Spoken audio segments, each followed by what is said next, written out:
think that Jack Ruby would might have wanted that notoriety of killing the man who killed Kennedy, or he just saw an opportunity and he seized it. You know, The other thing, though, I do find disturbing because again, I'm as objective as I know people listening to this will always be, oh yeah, he's a government stooge, he's pushing it. What? Okay, right? but I will say on the flip side, one account that I've heard is that he was a big health nut. He'd actually come out with a twister thing to try to work on the midsection. He had some crazy ideas, and he was an interesting cat. But there is a connection. He definitely had a running with Capone when he was a young kid. There is a document that was released several years ago when the House Committee on Un-American Activities was going on. In Right. 1946, two men are elected to the House of Representatives, John Kennedy, Richard Nixon. They're both elected at the same time. And they're actually very friendly. Nixon's at Kennedy's wedding. They had no animosity between them. When they run in 60, it's not like they're enemies. They were pretty friendly. But Nixon, apparently, according to a document that got declassified years ago, in 1947 says, please stay away from interviewing and or interrogating or bringing before this committee a Jacob Rubenstein. He's working as an informant, and that's Richard Nixon. So you're kind of, okay, if there's a Nixon tie to Ruby in 1947, that's kind of interesting.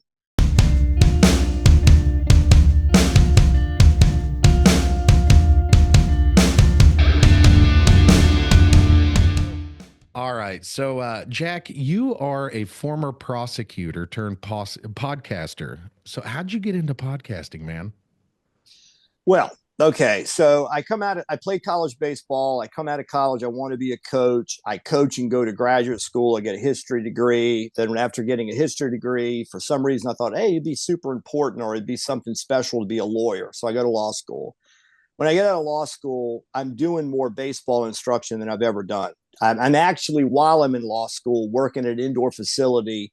I was in Virginia Beach, Virginia. I had a kid named David Wright at 11 in the building. I had Mark Reynolds at 12. I had Josh Roop at 11.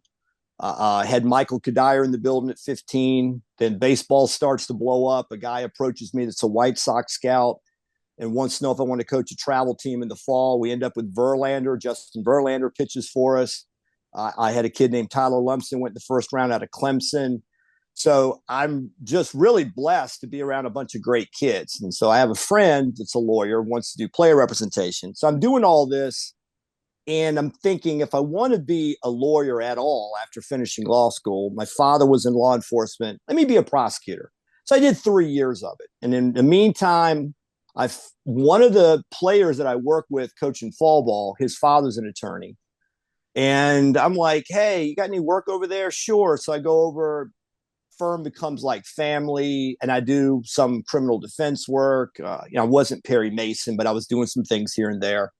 And then finally it struck me, what you really want to do? You want to go back and teach and coach. So I found a school that was looking for a criminal justice professor, teaching criminal justice to kids that want to be cops, basically. And that gives me an opportunity to go back into coaching. And I retired from teaching, and I'm back coaching in a community college or a junior college baseball program right now as a pitching coach. Love the kids. It's been one of the best experiences I've had in 20 years. I just got a crew of kids that are totally bought in, want to do the right things, and it's been a lot of fun. Yeah, it's been fun. So I have this friend that I met in talk radio 25 years ago. I'm actually going to call my buddy today. I got a 75-year-old friend that was a Marine in Vietnam, and I approached him when I was in law school about interested in talk radio. He brings me in. He puts me on midnight shift doing news and weather till I got my feet wet on the radio. I meet this friend 25 years ago that came on to do a show. We remain friends. We're talking, and she goes, you love to run your mouth. You're kind of into history and politics. Do you want to start podcasting? And I'm like, I've thought about it before. Everybody's doing it. And she's like, well, your name is Moore. Why don't you go with more to consider? Bring on guests, talk about topics. And of course, my key thing to talk about is the JFK assassination. I wrote my master's thesis on it. it was interesting again because Trump does the dump of this, the information back out. I've been following it my Right. whole, yeah. So I opened up with some shows on that. I got some chances to do guest show as a guest on shows talking about it. And it's like some other subjects, like people come to whatever conclusions they come to in life. And I really don't have a problem with that. Do I think we're manipulated by powers? Absolutely, I do. But in 50 years of following this, or since my childhood, I think Oswald did it, and I think he was government intertwined, and I don't know what that mix is, but all the evidence shows to me he's the shooter. Oh And yeah, I agree. I agree with that 100%. I think so with the JFK assassination, it's kind of weird how that all that stuff unfolded at the time. But as far as CIA involvement or political involvement, I don't even know how much there was there. I think by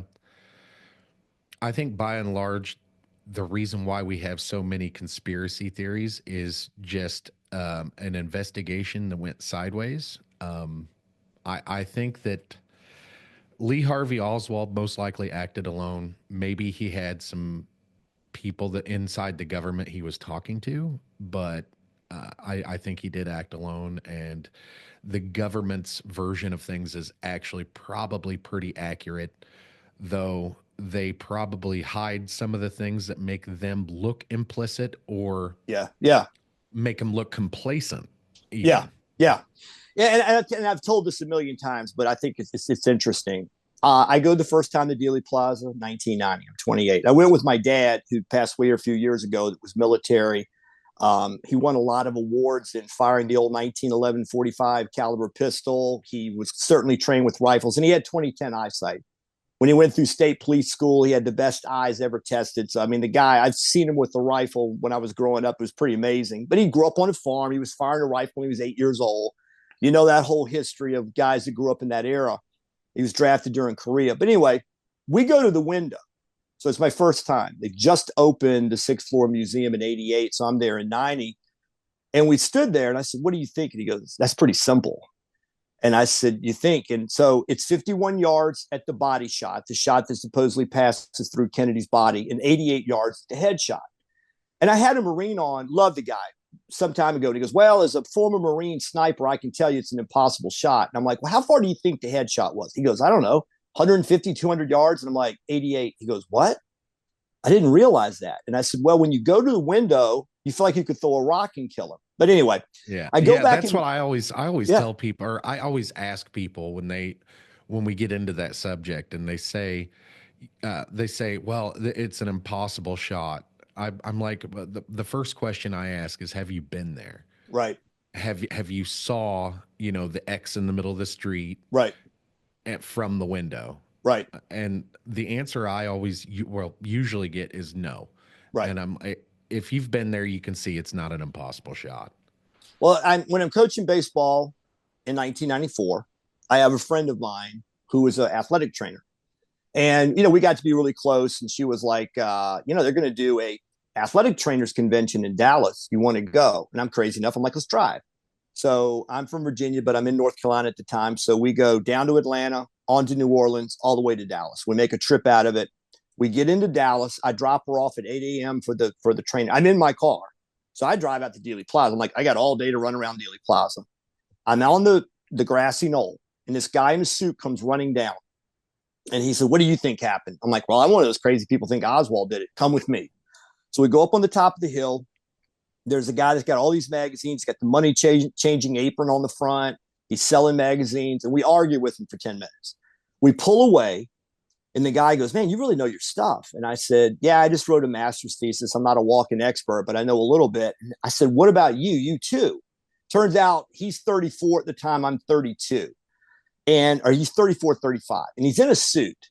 And turns out he's a pilot for American Airlines. And he said, here's my background. My daddy's somebody. I grew up in Northern Virginia. I'm like, dude, I'm from Virginia. So I grew up in that greater DC area. And my dad made some phone calls when I was 19 years old. I got to be a page to the House Select Committee on Assassinations. I'm like, oh, okay. He goes, what are you doing tomorrow? I'm like, well, I got my car. So we ride out to the Neely Street address, pull right up in the backyard where the backyard photograph was taken. I have it on VHS tape. And there is the little wooden staircase there where he held the rifle. We're right there in the backyard. Right. Then we go over to 1026 North Beckley, where Oswald's rooming house. And we go to Jefferson Boulevard, where the Texas Theater is located, where he was arrested. So then we go downtown and we go back to where Oswald was shot in the basement of the Dallas City Police Headquarters, which is now a law school. And on one side of this ramp that down to the basement is Commerce, the other side's Main. And, you know, we go in. Well, now it's 1994. So there's a couple of 20-somethings in there in uniform, Dallas police, firearms, you know, the whole 9 yards. They're probably born around 1970. I'd guess they're 24, 25 years old. And this guy knows no strangers. And he's like, hey, you guys know what happened here? And they're like, well, we've heard stories. He goes, you want to see everything? They're like, what do you mean? Well, he knows where everything is. So we get on the elevator. If you watch the old black and white films where Oswald's released from the elevator onto being shot, we get on that elevator. So we go up, and if you've ever seen on the night of the assassination, they're in the lineup room with all the heights on the wall. We're in that room. Yeah. How they got the media in there, it's a closet. I mean, when you're in there, you're like, man, they got all these people in this room. So when Oswald famously was asked, have you been charged with killing? No one said that to me yet. The first time I heard it was in the hallway when the reporter asked me that question. That's the spot. So then we go up to the cells, and people had written on the wall, Oswald slept here. We don't know which one it is. But we come back downstairs. We go out that night, this guy that I meet and my friend, and he's like, what are you doing tomorrow? I said, same thing. I'm free. What do you want to do? And he said, can you take me to the airport, save me taxi? I'm like, sure.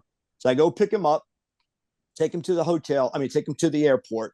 He gets out of my car, my 1991 Honda Prelude. I still remember the car. He gets out of the car. He grabs his garment bag that says American Airlines on it. He's starting to get out. He's right there on the passenger side with the door open, and I leaned across the seat. I can still see this the rest of my life. I leaned across the seat, and I said, hey, dude, I may not ever see you again, and I haven't. Tell me what I'm not going to learn for 50 years. And he leaned back in the car, and he goes, dude, Oswald did it. I saw everything. And I said, okay. He goes, what they're covering up is they knew him. The government knew him. He was totally government soaked. So there was, like, I've seen in research, there were 6 to 8 Marines that did the defection thing. Well, not only Marines, Air Force, Army. There were all of these soldiers that all of a sudden decided they were commies and wanted to go live in the Soviet Union. The Soviet Union would tend to always sniff them out. Like, okay, right, some kid that served in the military. But he's got the Asugi Air Base in Japan background where they're flying the U-2. People that have done deep dive research says that Francis Gary Powers shot down in 1960 had nothing to do with Oswald. But what's come out in these release files is that they were intercepting Oswald's mail as early as 1959. Wow, and then, I didn't know that. Right. And then you have, and now, but brother, to what you said, and I think you're nailing it. I've always felt, I don't know if Johnson's dirty. There was a book written by a guy, The Texas Connection. And he makes an interesting point. He goes, when you were in high school, maybe grade school, you'd get the logics test. And they're like, okay. He goes, what if you got this? A's the top guy. B takes A's job if A dies. B invites A over to his house, Texas. A gets killed. C kills A. C gets killed by D, Ruby. You know, and he goes through everybody's a letter. Do you think B's complicit? B gets the job. It happens in his home, you know, i.e. Texas, et cetera. And you're kind of like, yeah, put that way. That looks kind of strange, right? There's a story that Johnson fought with Kennedy about Connally being in the car. And Kennedy's like, look, protocol is the chief executive of the state and the federal government ride together. You're back there with Yarborough. He's pushing that because him and Yarborough don't get along, the U.S. senator from Texas, et cetera. But there's supposed to be this big fight the night before. He doesn't want his best friend Connally in the car. Connally's wounded, of course, almost gravely, but almost fatally. So you look at all these different connections. However, pull back another way. Is it possible that Johnson, you know, of course, He scrubbed right before his death. I think it was in 72. He does a sit-down interview, or it may have been the late 60s, but it's after he's president. He goes out of office January 69. Famously in March of 68, he says, I'm not going to run again. So he doesn't run again. And he sits with Cronkite.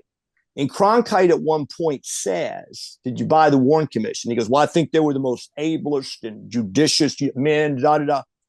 But then he shifts in the seat and he goes, but have I ever been totally confident that Oswald wasn't involved with international forces, etc.? Then he calls CBS moments after they do it or the next day and says, you got to scrub that. And they do. CBS says, okay, fine. Years later, it comes out that Johnson seemed to question whether there were other governments involved. Well, clearly, Soviet Union and Cuba come to mind first. They would be the first ones that you would think would be a problem. So you might ask yourself in 1963, could it have been possible the government's like, hey, folks, if this gets out to the American people, that their president just got shot by the Soviet Union, Cuba, or a combination thereof, we're going to have World War III. Right. So let's just go ahead and clear this up. Ruby stepped in, killed Oswald for us. So now you get into the whole Ruby thing, my dad was 34-ish at the time, I think he was 34. He'd just been elected sheriff in the county I'm from. Now, you've probably heard of the Supreme Court case Loving versus Virginia, the biracial marriage case. Yeah. My father defeated the sheriff that arrested them. No kidding. He arrested them on a valid warrant. They went to D.C., the Lovings. Mildred Jeter was part African-American and part Native American, and Richard Loving was white. They marry legally in D.C. and they come back into Virginia. During the Racial Purification Act of 1924 in Virginia, they made it against the law for a white to marry a non-white. Black could marry an Asian, all kinds of combinations, but you couldn't marry a white unless you were white. Right. So they went to D.C. and legally married. But there was also a state statute said it was against the law to leave the state to do that and then to re-enter the state with a valid marriage. So that's what they get arrested on. But anyway, my dad's a trooper at the time. He eventually runs against that man. I'm not faulting the other sheriff because the sheriff did it, but he did kick their door down at 2 a.m. So to arrest him. But that's famously where my dad ended up being sheriff. He was not the sheriff that arrested. He was the one that followed and defeated that man. But anyway, when I asked him, what do you remember about the whole weekend? He goes, well, it was Sunday morning and I'm sitting in the easy chair and I yelled to your mother, who also passed away a couple of years ago. They lived to be 92 and 91. God bless them. They lived a long life. Yeah. But she's in the kitchen and he goes, oh, Liz, they just shot the guy. She goes, what? And she comes running back in. Yeah. What? And he goes, yeah, that Oswald guy, he just got shot. And I said, what did you think? He goes, I thought conspiracy. Like he told me, he goes, if you got a guy that killed the president and you have 162 police officers in a controlled environment with the press they've allowed in, and right on national television, this guy gets executed, you have to say, something's behind this. Right. So that's where a lot of Americans were. Now, I'll say in my research, and some people find ways to say this is also slanted and it's also a part of a controlled environment. Ruby gets up. Well, first of all, Ruby's there Friday night when Oswald's being interviewed. He's in the back of the room. He famously answers a question for Henry Wade, who is the district attorney. Henry Wade's like, yeah, we're finding out that this Oswald character had some kind of ties to some Cuban thing. And Ruby goes, yeah, it's fair play for Cuba committee. Yeah, okay, dude, whatever. And people notice it. They think he's in the press. He doesn't shoot Oswald that night. He's always on. He doesn't shoot him on Saturday. So now the Sunday movement's coming. A friend of mine from Minnesota that I met in Dealey Plaza in 2013 during the 50th anniversary stuff interviewed Jim Lavelle. He's the officer who famously survived Pearl Harbor as a 20-year-old in the Navy and then goes on to be the officer. He lives to 99. He goes on to be the officer cuffed, the 6'4" officer that's our detective that's cuffed to Oswald when he's shot. And he said to him, like, what did you think? And he goes, I knew Jack. He was crazy as hell. We never knew what he was going to do. But he goes, I begged Jesse Curry the night before, whatever you do, move him in the middle of the night, armored car. Don't let the press even know when we're moving him. He goes, we've already got a black eye in the city for this assassination. The press nationally and worldwide is going to think we're beating him up. He's already got a black eye. We're going to move him in public in front of the press. I've promised the press we're going to move him. And the plan is to move him at 10 a.m. The U.S. Postal Inspector for the city of Dallas he says, all of a sudden a thought the next morning taking his wife to church at 9 a.m. I got things to ask Oswald. Honey, you go on to church, I'll be back later. Rides downtown and stops Oswald's movement. Right. So Oswald's not moved at 10 o'clock. They hold him up with questioning. So Ruby, according to George Senator, his roommate, is in his boxer shorts reading the newspaper when he gets a call from Little Lynn, a stripper that works for Ruby, who doesn't get paid on Friday night because he shuts down the Carousel Club because of the assassination. She doesn't get her dollar bills, quarters, or whatever they get at that time. She doesn't get enough money from stripping. She says, Jack, I need $25 to pay the rent and for groceries. He goes, yeah, I got you. It's 9:30 in the morning. He's in his boxer shorts. And he goes, yeah, I'll be right there. I'm going to go to Western Union and wire the money. What we know is that he wires the money. He's 3 deep in a line, or 4 deep. It's 3 people in front of him waiting to be waited on. He takes his dog, Sheba, who everyone said he referred to as his wife. He would have never put in harm's way. He puts her in the car. He's got a boatload of cash in the back, so he always carries his handgun. He goes into the Western Union, waits patiently. The 3 people in front said he didn't seem to be agitated, pushing through line. And the timestamp of the transaction, sending is $26 and change, 25 plus a fee. He does the timestamp, or it is timestamped on a world clock at 11:17 a.m. He shoots Oswald 11:21. Now, one of the things Lavelle told my friend is as soon as they take Jack Ruby in, he's frantic and they're like, Jack, you really screwed up things now. And he goes, no, I'm going to be a hero. He thought he was going to be a hero. And he goes, Jack, how the hell did you get in the basement? And he says, when they first tried to get this armored car in, they realized because of some type of a unit involved in the air conditioning for the building, whatever, they can't get the height of that vehicle in. So they're in the process of going out the back with one of the police cars to clear a space to bring in another vehicle. And as they back a car out, a police officer goes out into the street to wave it in. He sees that opportunity and rolls down the ramp.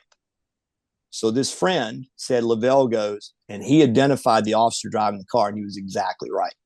Because he knew all the cops, because at the Carousel Club, right, he gave out sandwiches and other favors to the cops. So he said, Jim, it was off. And he was like, damn, son of a gun. He was right. That's exactly when the guy moved the car, and he identified the driver of the vehicle because he knew the cop. So then he slips on down.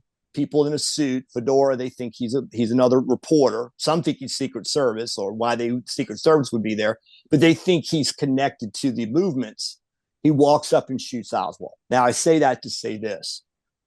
If at 11:17 he's time stamping that transaction with Western Union, and they move him at 11:21, or that's when the movement's happening when he does the shooting, he was supposed to have been out of there an hour and a half earlier, and he's not. Right. Because of things that would have been outside of Ruby's control. There is a whole line of things. Now, they did all this to have this cover story. He's time stamping 11:17.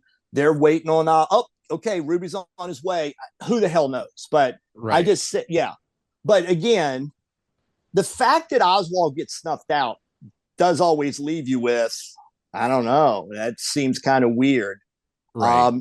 Well, I mean, one would think that Jack Ruby might have wanted that notoriety of killing the man who killed Kennedy, or he just saw an opportunity and he seized it. The other thing, though, I do find disturbing, because again, I'm as objective as I know people listening to this will always be, oh yeah, he's a government stooge, he's pushing it. Okay, right.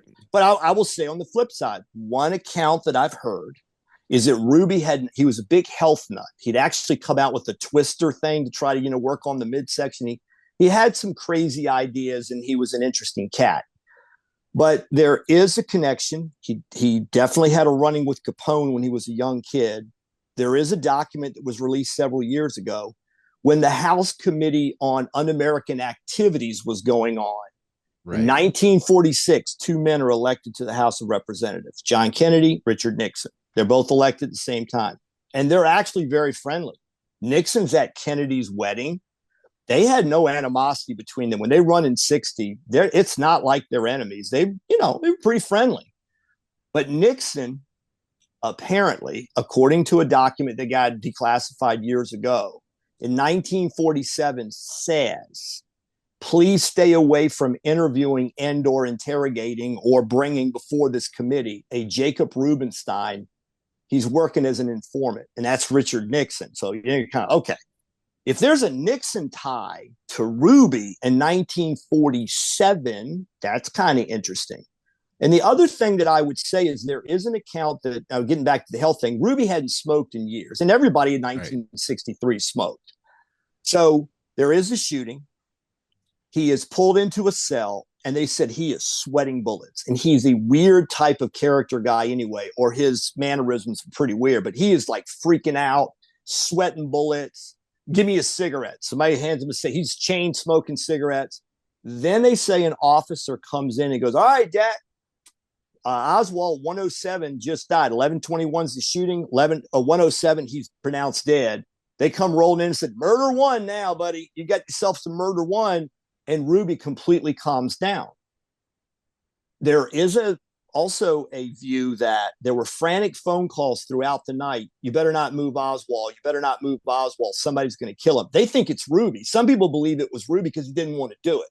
So the argument is the mob came in and he really loved his sister. And they said, kill Oswald or your sister doesn't see tomorrow morning. So the reason that he calmed down when he was found that Oswald had died and he had been silenced is he's like, okay, now the mob's not going to kill him. I said, you failed, Jack. Your sister's dead. What do you want to do about it?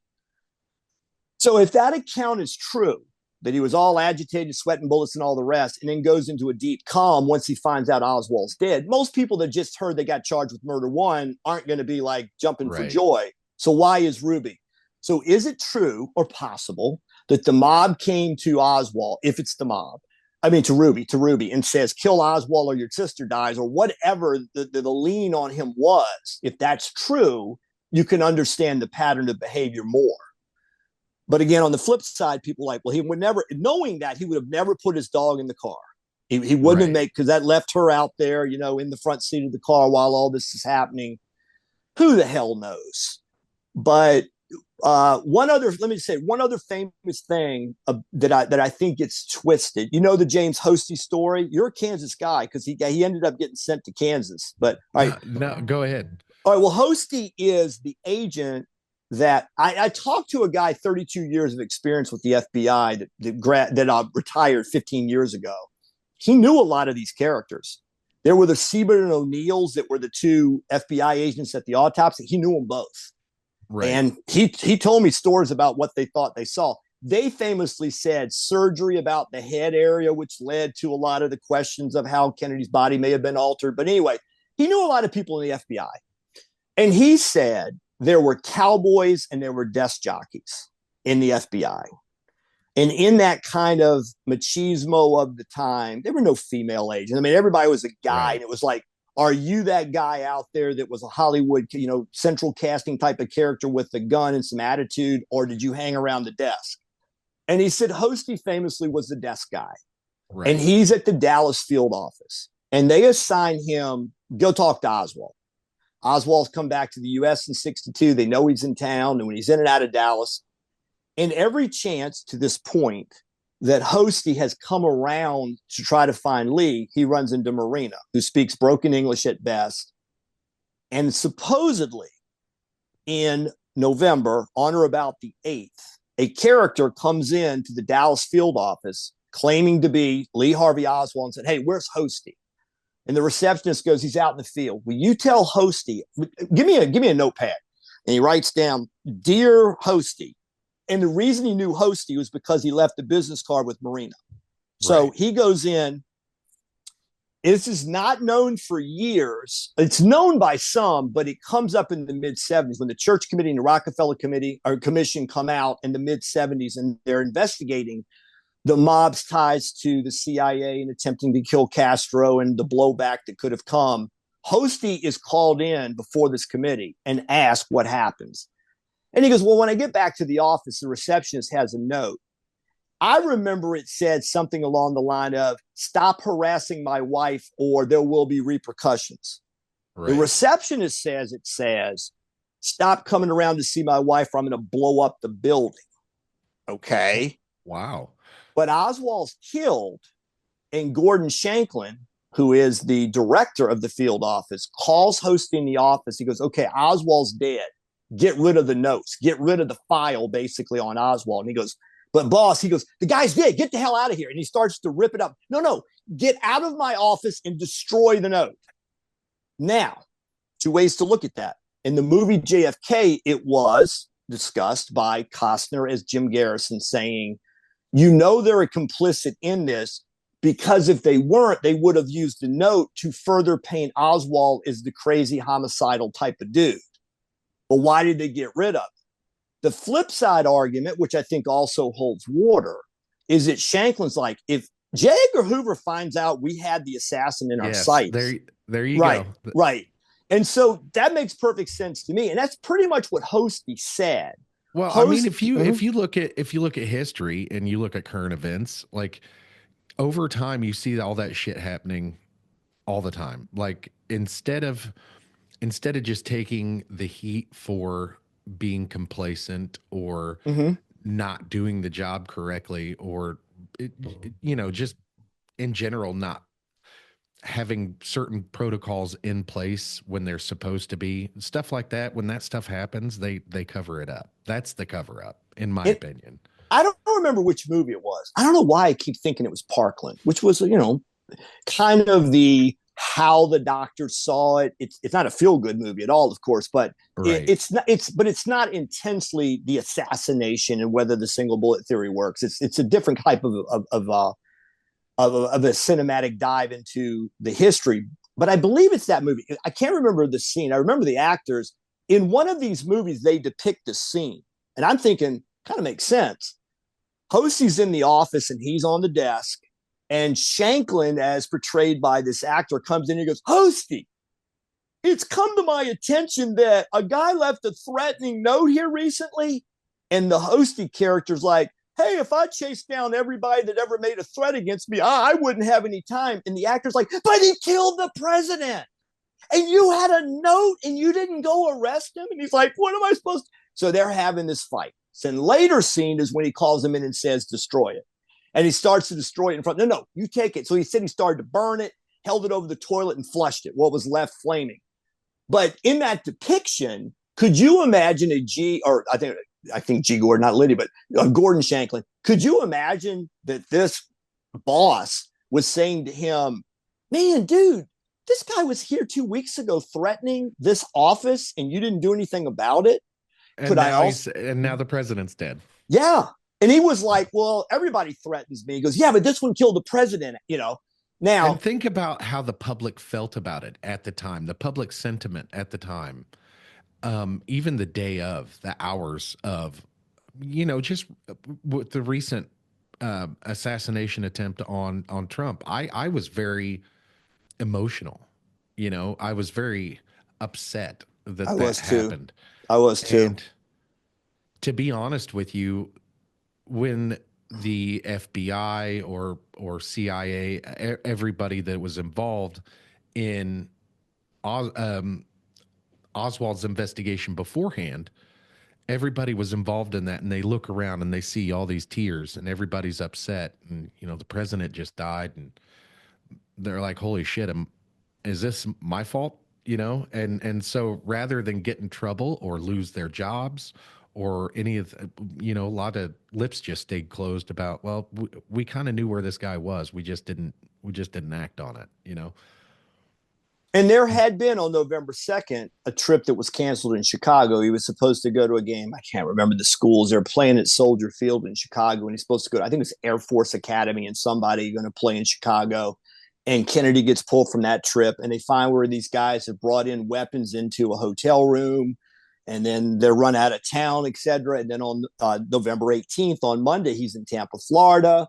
They snuff out an event there too. So there is this argument there were previous attempts on Kennedy in the works, and the connection to Oswald, who the hell knows? What I do find disturbing, kind of chronologically, is I think, okay, and I actually watched a video the other day, a documentary type of video, pretty much supported what I had researched and found. Nixon was a major player in the Bay of Pigs invasion. Yes. Because the Bay of Pigs invasion is being, under the Eisenhower administration, put together with the CIA and anti-Castro Cubans. Makes sense, right? So it's 1960. Kennedy wins. It's not exactly a foregone conclusion, but I don't think it was a shock that he won either. It was a razor thin. Now, was the mob involved in Illinois and West Virginia? Okay. Yeah, maybe. All right. But anyway, it could have been a crooked election. Nixon had ties to the mob. People know that. Maybe he didn't squawk. Historically, he was supposed to have been approached by people like, man, if you really challenge this election, whatever, for the good of the country, I'll stand back. I'll let it go. But in December of 1960, Kennedy's at the Florida compound, where they down there in the beach area, somewhere near Miami, I believe. They have a beach home and they have a compound in Florida. And CIA types knock on the door. And today we hear that presidential candidates are somehow briefed on everything that's going on, so things aren't a shock to them as they take office in January should they win. But apparently at this time, Kennedy, even as a U.S. senator, has no idea what's going on. They knock on the door and they're like, Mr. President-elect, something you need to know. We're invading Cuba in the spring. He's like, I'm sorry, what was that? Yeah, we're going into Cuba.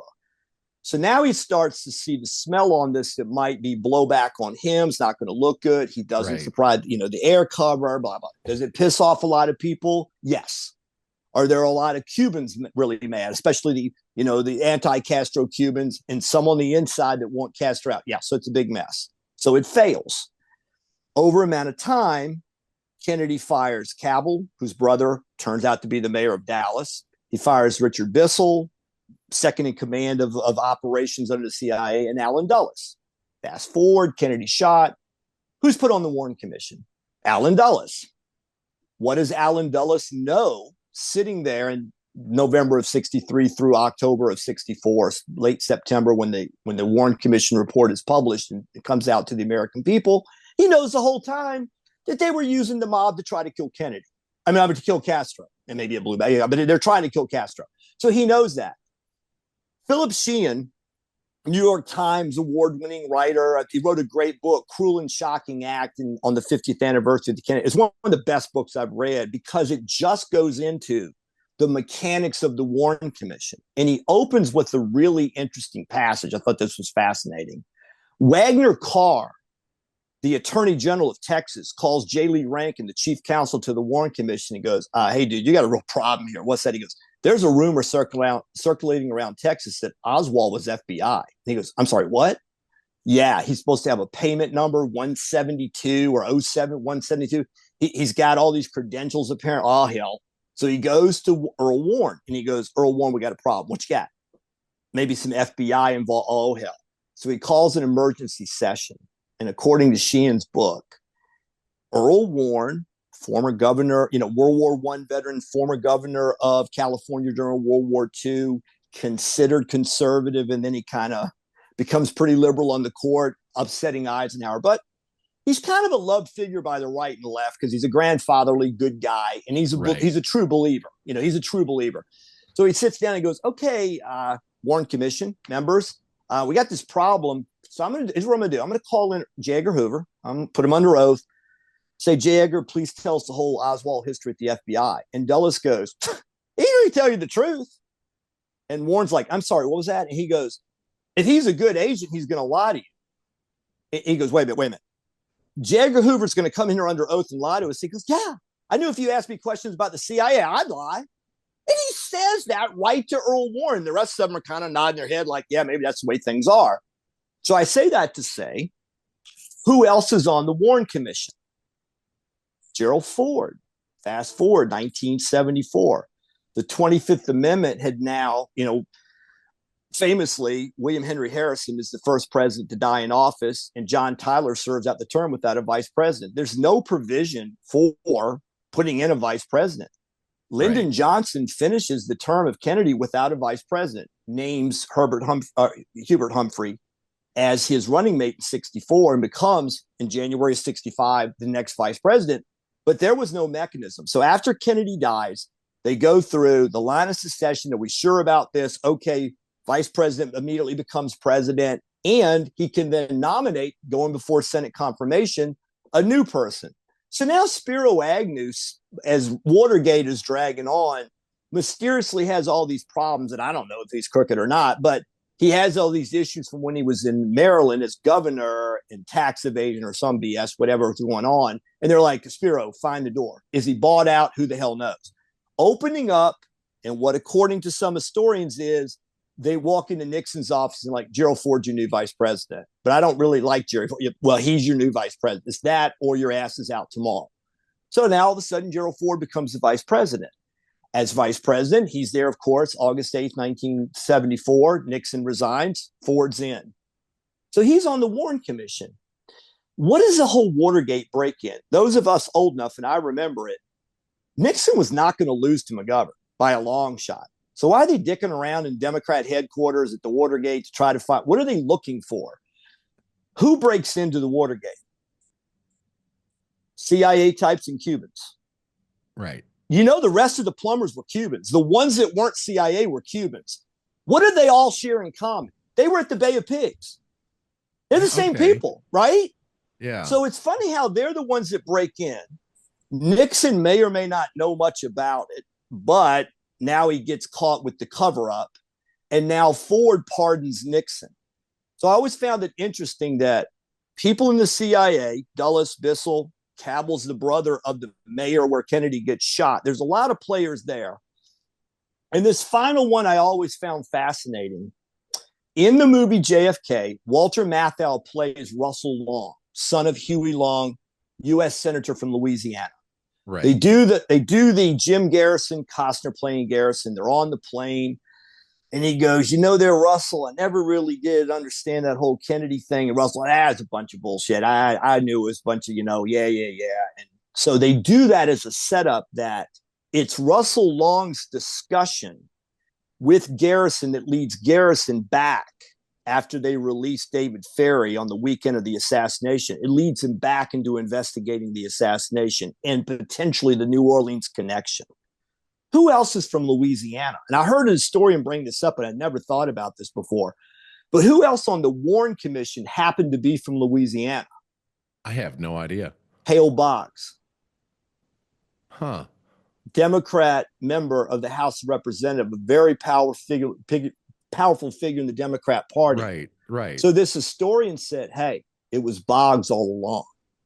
So Hale Boggs is like, Jim, I got some radioactive information to give you if you want to go with it, but I'm going to get in trouble over this. So Russell Long, because they're all connected, they know each other in Louisiana. And Russell Long said, hell, I'll take the hit.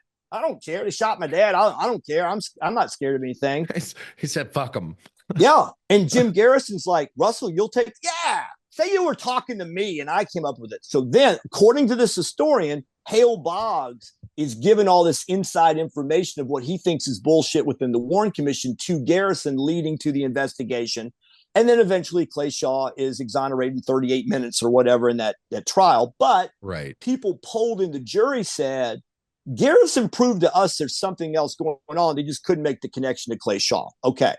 What happens to Hale Boggs? He dies in a plane crash mysteriously a couple years later, like 71, 72. They never recover the plane or his remains or anything. He dies. Oh, yeah. And he's the father of Cokie Roberts. Cokie Roberts of ABC News that passed away here a few years ago. Okay. Yeah. Now I know who you're talking about. Okay. But I always found that fascinating. Hale Boggs dies in a plane crash, member of the House of Representatives. So all of that always makes me wonder, but in doing shows like this, it does make you. There are a lot of theories and stuff out there that kind of makes you think a little bit. Could it have happened, or could like, to be honest, like, it was so long ago, we'll probably never know the truth. To be honest with you, but some versions of the truth, maybe. But have you heard Michael Francese's take on it? Yeah. Yeah, Yeah, I've I'm listened. not a big fan of that, but because well, what I know of mobsters, I think most of them are pathological liars, but especially to each other. Yeah, yeah, and I think government type. Well, I got a friend of mine who is Italian, and grew up in New York, and said that my grandmother used to say mob. They always place on our people mob. He goes, hell, the government's the mob. And when you, Yes, but yeah, but honestly, when you think about, you know, what would be, as we think of it, theatrically, Scorsese movies, whatever. What is it? It's force. It's the use of force, potential death to yeah. people, Well, if and you look at the way it's run, if you look at the way the government's run these days, post 1980s yeah, is just like the mob of the 1980s. exactly. Right. Yeah, Well, and I don't know, maybe it goes back to Rome, right? I mean, I don't know that there's ever really been any other kind of default behavior of people who come into power. I just think it's human nature. It is what it is. Somebody asked me the other day what I think was a function of government. I said, well, I think generally it's force makes right. I mean, if yeah, or strength makes right. If you got enough strength, it's whatever they dictate it to be. Now, in the abstract, I want to believe in the all government should righteously do is defend your individual right to self-defense, which you own right. as a creature of God or as a son of God, yeah, or as a I child of think it God. starts that way. I really do. I think it starts that way. Um, but I forgot what I was going to say about. Mm-hmm. Um, so the the way the government's. Oh, Andrew Bustamante. Have you ever heard of him? No, I don't So think so. he's a former CIA agent. He's Okay. all over the internet, and he says, the government's job is not to care about the people, and the government is not for the people. Is he a longer haired guy? Yeah, yeah. I do know. I have seen him. I have seen him. I have. So, He, so he's he been on with says, Patrick Bet David. yes, yeah. Okay. I think so. I think so. Yeah, I think I Um, saw him with him. Yeah. so he has the Everyday Spy, Andrew Bustamante. Mm-hmm. He runs a podcast called Everyday Spy. Right. But he says the government's job is the only thing the government really cares about is continuity of government. Okay. And so the government's job is its whole job is to care about itself. And by caring about the people somewhat, they keep themselves in a job.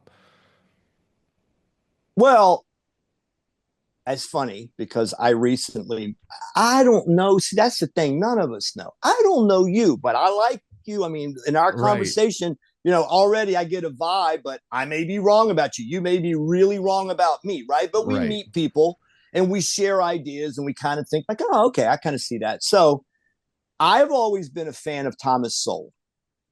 And I make a I know who reference. he is, but I've never read any of his stuff.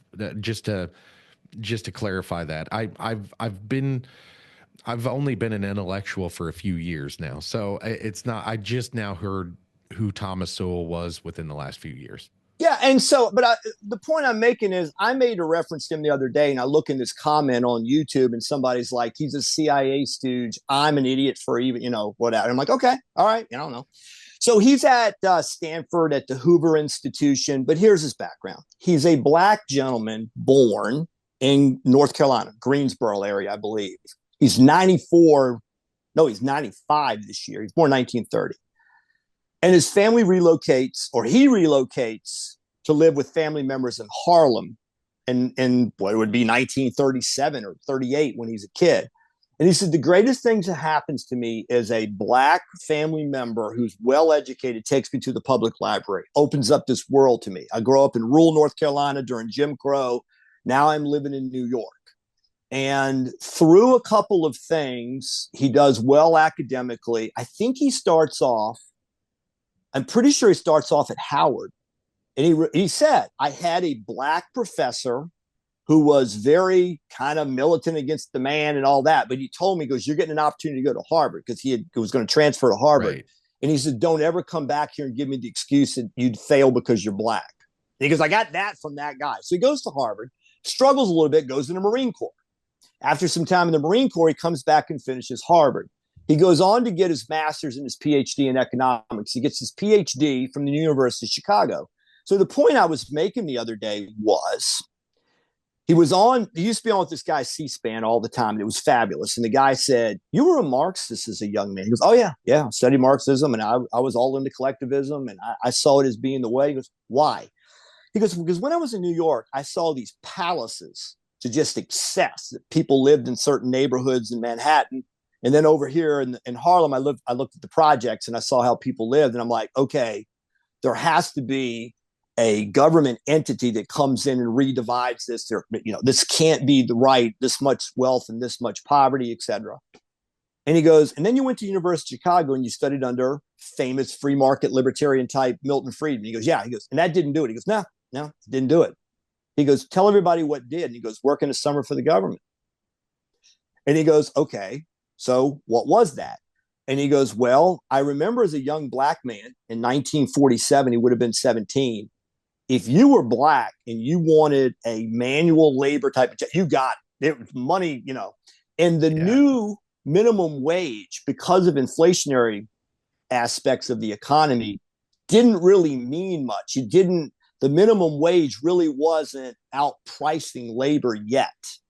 So if you were a young black male, said, "I want to get this truck and I want to move stuff or something," because that's what a lot of our friends did. There was lots of work. Then eventually, what he said I saw while I was in college, they put me in DC and I'm interning with an agency that kind of oversees the minimum wage. Because what I start to see is it's putting young people, especially young black males, out of work because it's overpricing labor. So once it overprices labor, you get excluded. You that's willing to work for $1.15 can't get the job because the government says you have to get paid $2.10 or $1.25 or whatever it was. Right. So he says, I start to see these inefficiencies and I do charts. This was like, I do this deep dive study and I come in and I talk to one of my supervisors and I'm like, "Hey, this minimum wage thing doesn't work." And he goes, "Shut up. We all know that. This is how we get paid.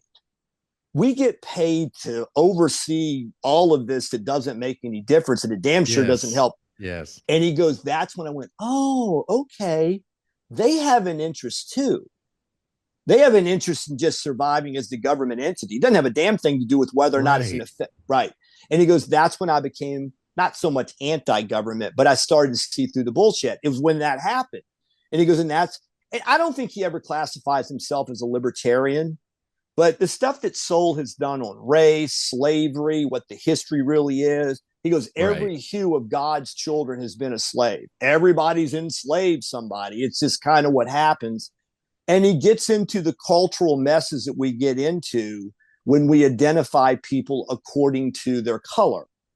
And when you identify your color with certain types of behavior, there's all kinds of ramifications to that. And so, originally segregation in the mines, when they segregated the mines, it wasn't really to do anything but keep them from talking to each other. Yeah. So they couldn't organize against the coal mines.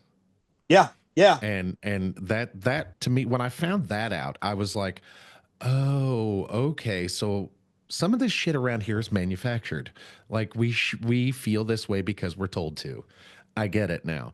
Yeah. And it certainly doesn't get any better with age, because you do see the shit. You see it slowly when stuff starts to happen. The veil starts to break. Right. And then once it breaks completely, you can't go back and see things the way you did before. And that's kind of what happened to me over the last few years. I've taken a look at everything that's been going on with geopolitics, politics in general. I mean, we've all been here before. We just don't know it. That like it's been 100 years, but we've been here before. Yeah, it's funny. It's kind of like, I don't want to say that whole, the old phrase, like out of the mouths of babes, but where I grew up in Virginia, there was massive resistance. So the Brown decision of 54 had a following decision that says how they're going to integrate schools over a period of time. So I'm born in 62. I start school in 68. And in 68, in my part of Virginia, the schools had not yet been integrated at all. Then they began to integrate in the second grade. And then by the third grade, it's pretty fully integrated. We had a black primary school and a black junior high to senior high school. Same on the whites. So they took the 4 buildings and they made a primary school, an elementary school, a junior high, and a high school. So that's how things went. My mother was the first white female in the school system to volunteer to go to what had been a predominantly black school. And she made a really close friend there. And now my mother, and I'm going to sing her praises here, she was an interesting cat. I think she was an interesting character in a lot of ways. She was a daughter of a federal agent she lived in growing up. He was Capitol Police at one time. She grew up watching Congress as a little girl. Then she was in Mobile, Alabama, Charleston, South Carolina for years. She was in Pennsylvania. She was in Ohio, the DC time. She was born in Norfolk, Virginia. So in 1951, when she's 20 years of age, she's at now VCU Hospital, Virginia Commonwealth University, was then the Medical College of Virginia. She's an X-ray technician going through training, and they admit the first black female into the program. My mother falls in love with. She showed me her yearbook. She showed me, oh, she was this beautiful girl. I just loved her. We hit it off first time. So she takes her down to the cafeteria to introduce her to the girls, the group, and they deny her admittance because she's black. My mother pitches a fit, goes across the street and buys her dinner, goes to the 11th floor and eats with her alone. No one else volunteered to do that. That's my mom. That's 1950. Wow. That's 1951. So when I'm a little kid, a group of whites get upset about integration and they form a new private school. And we're at my grandparents, my father's parents. And my father says, I'm not about to take my kids out of the public schools. I'm not about this. And now he's an interesting character too. Because when, and I'll tell you that, I need to say this about my dad. When I was 21 years old working in a convenience store, a gentleman came in. This is my father that I said defeated the man that had arrested the Lovings. Yeah. And this guy comes in. It's 1983. And I'm working in a convenience store while I'm in college during the summer. And I'm working the night shift. It's like 6 a.m. This guy came in. I went to school with 4 of his kids. Cliche to say, but the 2 girls were like sisters and the 2 brothers. Can I just say, you look amazing for your age. Well, you said 1983. You were 21 years old working at a gas station. I wasn't even born yet. I was born in 1985. I'm 40. I'm 63. Yeah. Wow. You look great, man. Well, I appreciate it. You're welcome. But, so this guy comes in and you don't think about the things that are happening in the world because it's the world you grew up in. So I'm in there and the guy comes in and he goes, hey, you know how great a man your dad is? Black gentleman. And I said, I'm proud. He goes, nah, son, you don't understand. You're too young. You don't know what things were like. He goes, you know what? When your father came here as a state trooper, I can honestly say he's the first white man in a uniform badge in a position of authority I ever saw treat blacks like a human being. Wow. I was like, wow, Now, I'm in school with his kids. What's interesting is when my mother's in the public school, she's working with his wife. 6 weeks in, she finds her crying in a corner of a room and says, is everything okay? To his wife. And she said, I'm under so much conviction, honey, I got to tell you, I just knew you were going to treat me a certain way. You've treated me like a sister. And my mom like, well, of course. Right. And this is 1970-ish. So something I thought about at my dad's eulogy I gave when he passed is I got invited to play by some guys. So in my high school, it was 50-50 black, white, probably 50-50. And God, I so looked up to a lot of black guys playing sports. I mean, they were my heroes. They were guys. And one of them I became close to was this all-state defensive end from the time he was a sophomore. We ended up playing baseball together. And to today, he's one of my favorite brothers. I mean, not brother. I mean, brother like in human. I'm just in human existence. I love this guy. And we played ball together. So he and his other brother invited me to play with his father's trucking team. So they had a trucking sponsored team, all black team. They invited me to play. Well, I go over one day to a restaurant out in the woods and beat this team, including a guy that had just been released from the major leagues. Well, that team flips out over me pitching against him and asked me to come play. I'm like, nah, I'm not leaving my guys. If they'll come with me. So we merged the teams and then I played for a number of years.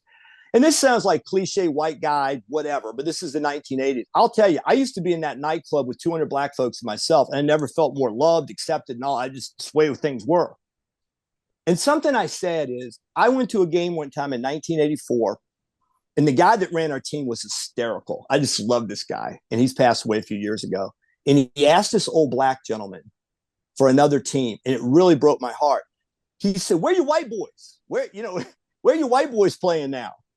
And the old gentleman looks at me and said, son, I apologize for him getting ready. I'm like, no, okay. I mean, he goes, I'm one of the guys. He goes, hey, one day the father pulled up in the Cadillac. He was bank president. And he pulled these two white kids that were twins. One caught, one pitched. They would reverse. They pitched and catched each other. And he came out to the field one day and said it wasn't looking good in their neighborhood or in their community. So he pulled them off the field, to the heartbreak of the two kids. Wow. And he looked at me and he said, I'm sorry, sir, but our young man. And I said, no, man, it's their loss. Kind of right. And then at my dad's funeral, I was thinking about how many white faces do you think were in the stands at those games I played? My dad. Really? My dad. He was at every game. At every game. That's awesome. He would get out of the car and come to the field and be people, Sheriff Moore, so good to see you. How are you, sir? How are you? So not only how much it meant to me. This gentleman told me a story of a father in 1984 pulling his kids off the field because the community was talking. My dad not only supported me playing, he came to all the games. Hell yeah. Right? And my dad was a dirt poor farmer from Campbell County near Lynchburg, Virginia. He was not born with a silver spoon in his mouth at all. And I think a lot of what made him the way he was the military. Yeah. Yeah. It was the military. I know a lot of guys that say that same thing, like when you ask them, like, why are you the way you are? I spent a lot of time in the military. That's how. Mm-hmm. And it's not, man, when you're in the military. Now, I've never served, or neither have I. The closest I ever came was JROTC, but you have that camaraderie. You have that team, that everybody is for each other. Right. You're for the guy next to you, and he's for the guy next to him, and he's for the guy next to him. It really doesn't matter what color you are in the trenches. You know what I mean? Well, I tell you, actually, one of the most powerful things that ever happened to me on talk radio is we're talking about race on the show. We got a younger black guy on, I'm on the show, and an older black guy, and we're just kind of talking about race, and people are telling their stories. And this older black man called in. Well, I say older at the time. I mean, he wasn't ancient, but he was up in age. And he called and he goes, you people getting on the air and talking all these race stories. I was in the Nam, and I was face down under fire, and a grenade got tossed in our area. Next thing I know, this white sergeant is on my back and takes a large part of the shrapnel and saves my life. You guys don't know what you're talking about. Hell yeah. He said, a white guy saved my life. So put all that in. And I thought, yeah, but when you're in combat. So when I'm coaching college baseball a few years ago, a black kid comes up to me. Turns out he's 23, 24 years old. He comes up to me and he said, Coach, kind of a long history. I just got out of Iraq and serving in the Army. Can I come play baseball? And this dude was an athlete. And so he comes out and he's athletic and he's really becoming a leader among players because he's 23 and I got a bunch of 18, 19-year-olds. So we're talking one day and he goes, Coach, you wouldn't have liked me when I was 14. I was like, nah, I'd always loved you. And he goes, nah, you don't understand. I was slinging dope in D.C. I was one of those kids. I was on the streets of Washington, D.C., slinging dope, getting in trouble. So they sent me to grandma in this rural part of Virginia to get me away from it. And after a little bit more trouble, I have a judge say, it's the old school. Now, this would have been happening probably in the early 2000s. Yeah, because he was in Iraq. So, but anyway, some judge just basically says, you want to go into service, you want to go to jail. So he goes to the Army. Yeah. So my first day in the Army, and he goes, Coach, I'm going to tell you what. I hated Whitey. I hated the man. I hated the structure. I hated everything. I said, okay. So my first day in the Army, we're in basic training. I get in a fight with a white guy. They make us platoon leaders. They force us to get along, etc. He goes, then I'm in Iraq. And it struck me. I got white guys from Alabama that have my life in their hands. And they love me. They love me. And they're from Alabama, Coach. And I'm like, okay. And he goes, and it all dawned on me. It's all bullshit. He goes, when you're all wearing green and your life's on the line, you don't really care about the people that love you, that are taking care of you, that they're not your color. I'm like, man, you need to be on the road as like an inspirational speaker. He goes, well, it woke me up. He goes, I had the history I had in D.C.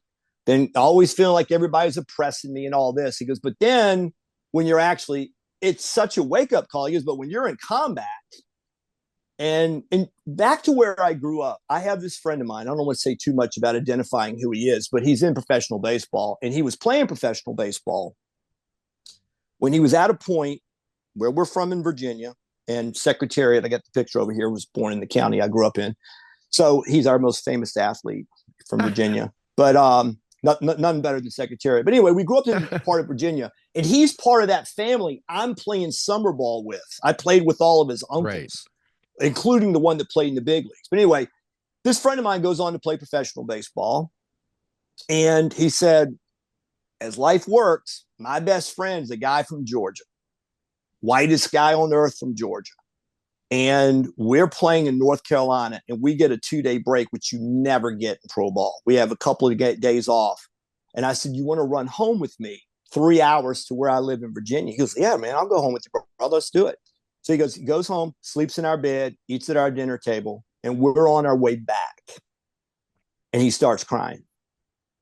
And he goes, what's the matter? And he goes, I feel under conviction. He goes, what's wrong? And he goes, that would never happen where I grew up. What the hell is up with the people where you grew up? I mean, you got a white farmer next door and a black, they were all into logging, these people. But he said, all of your people in that area, white and black, everybody gets along.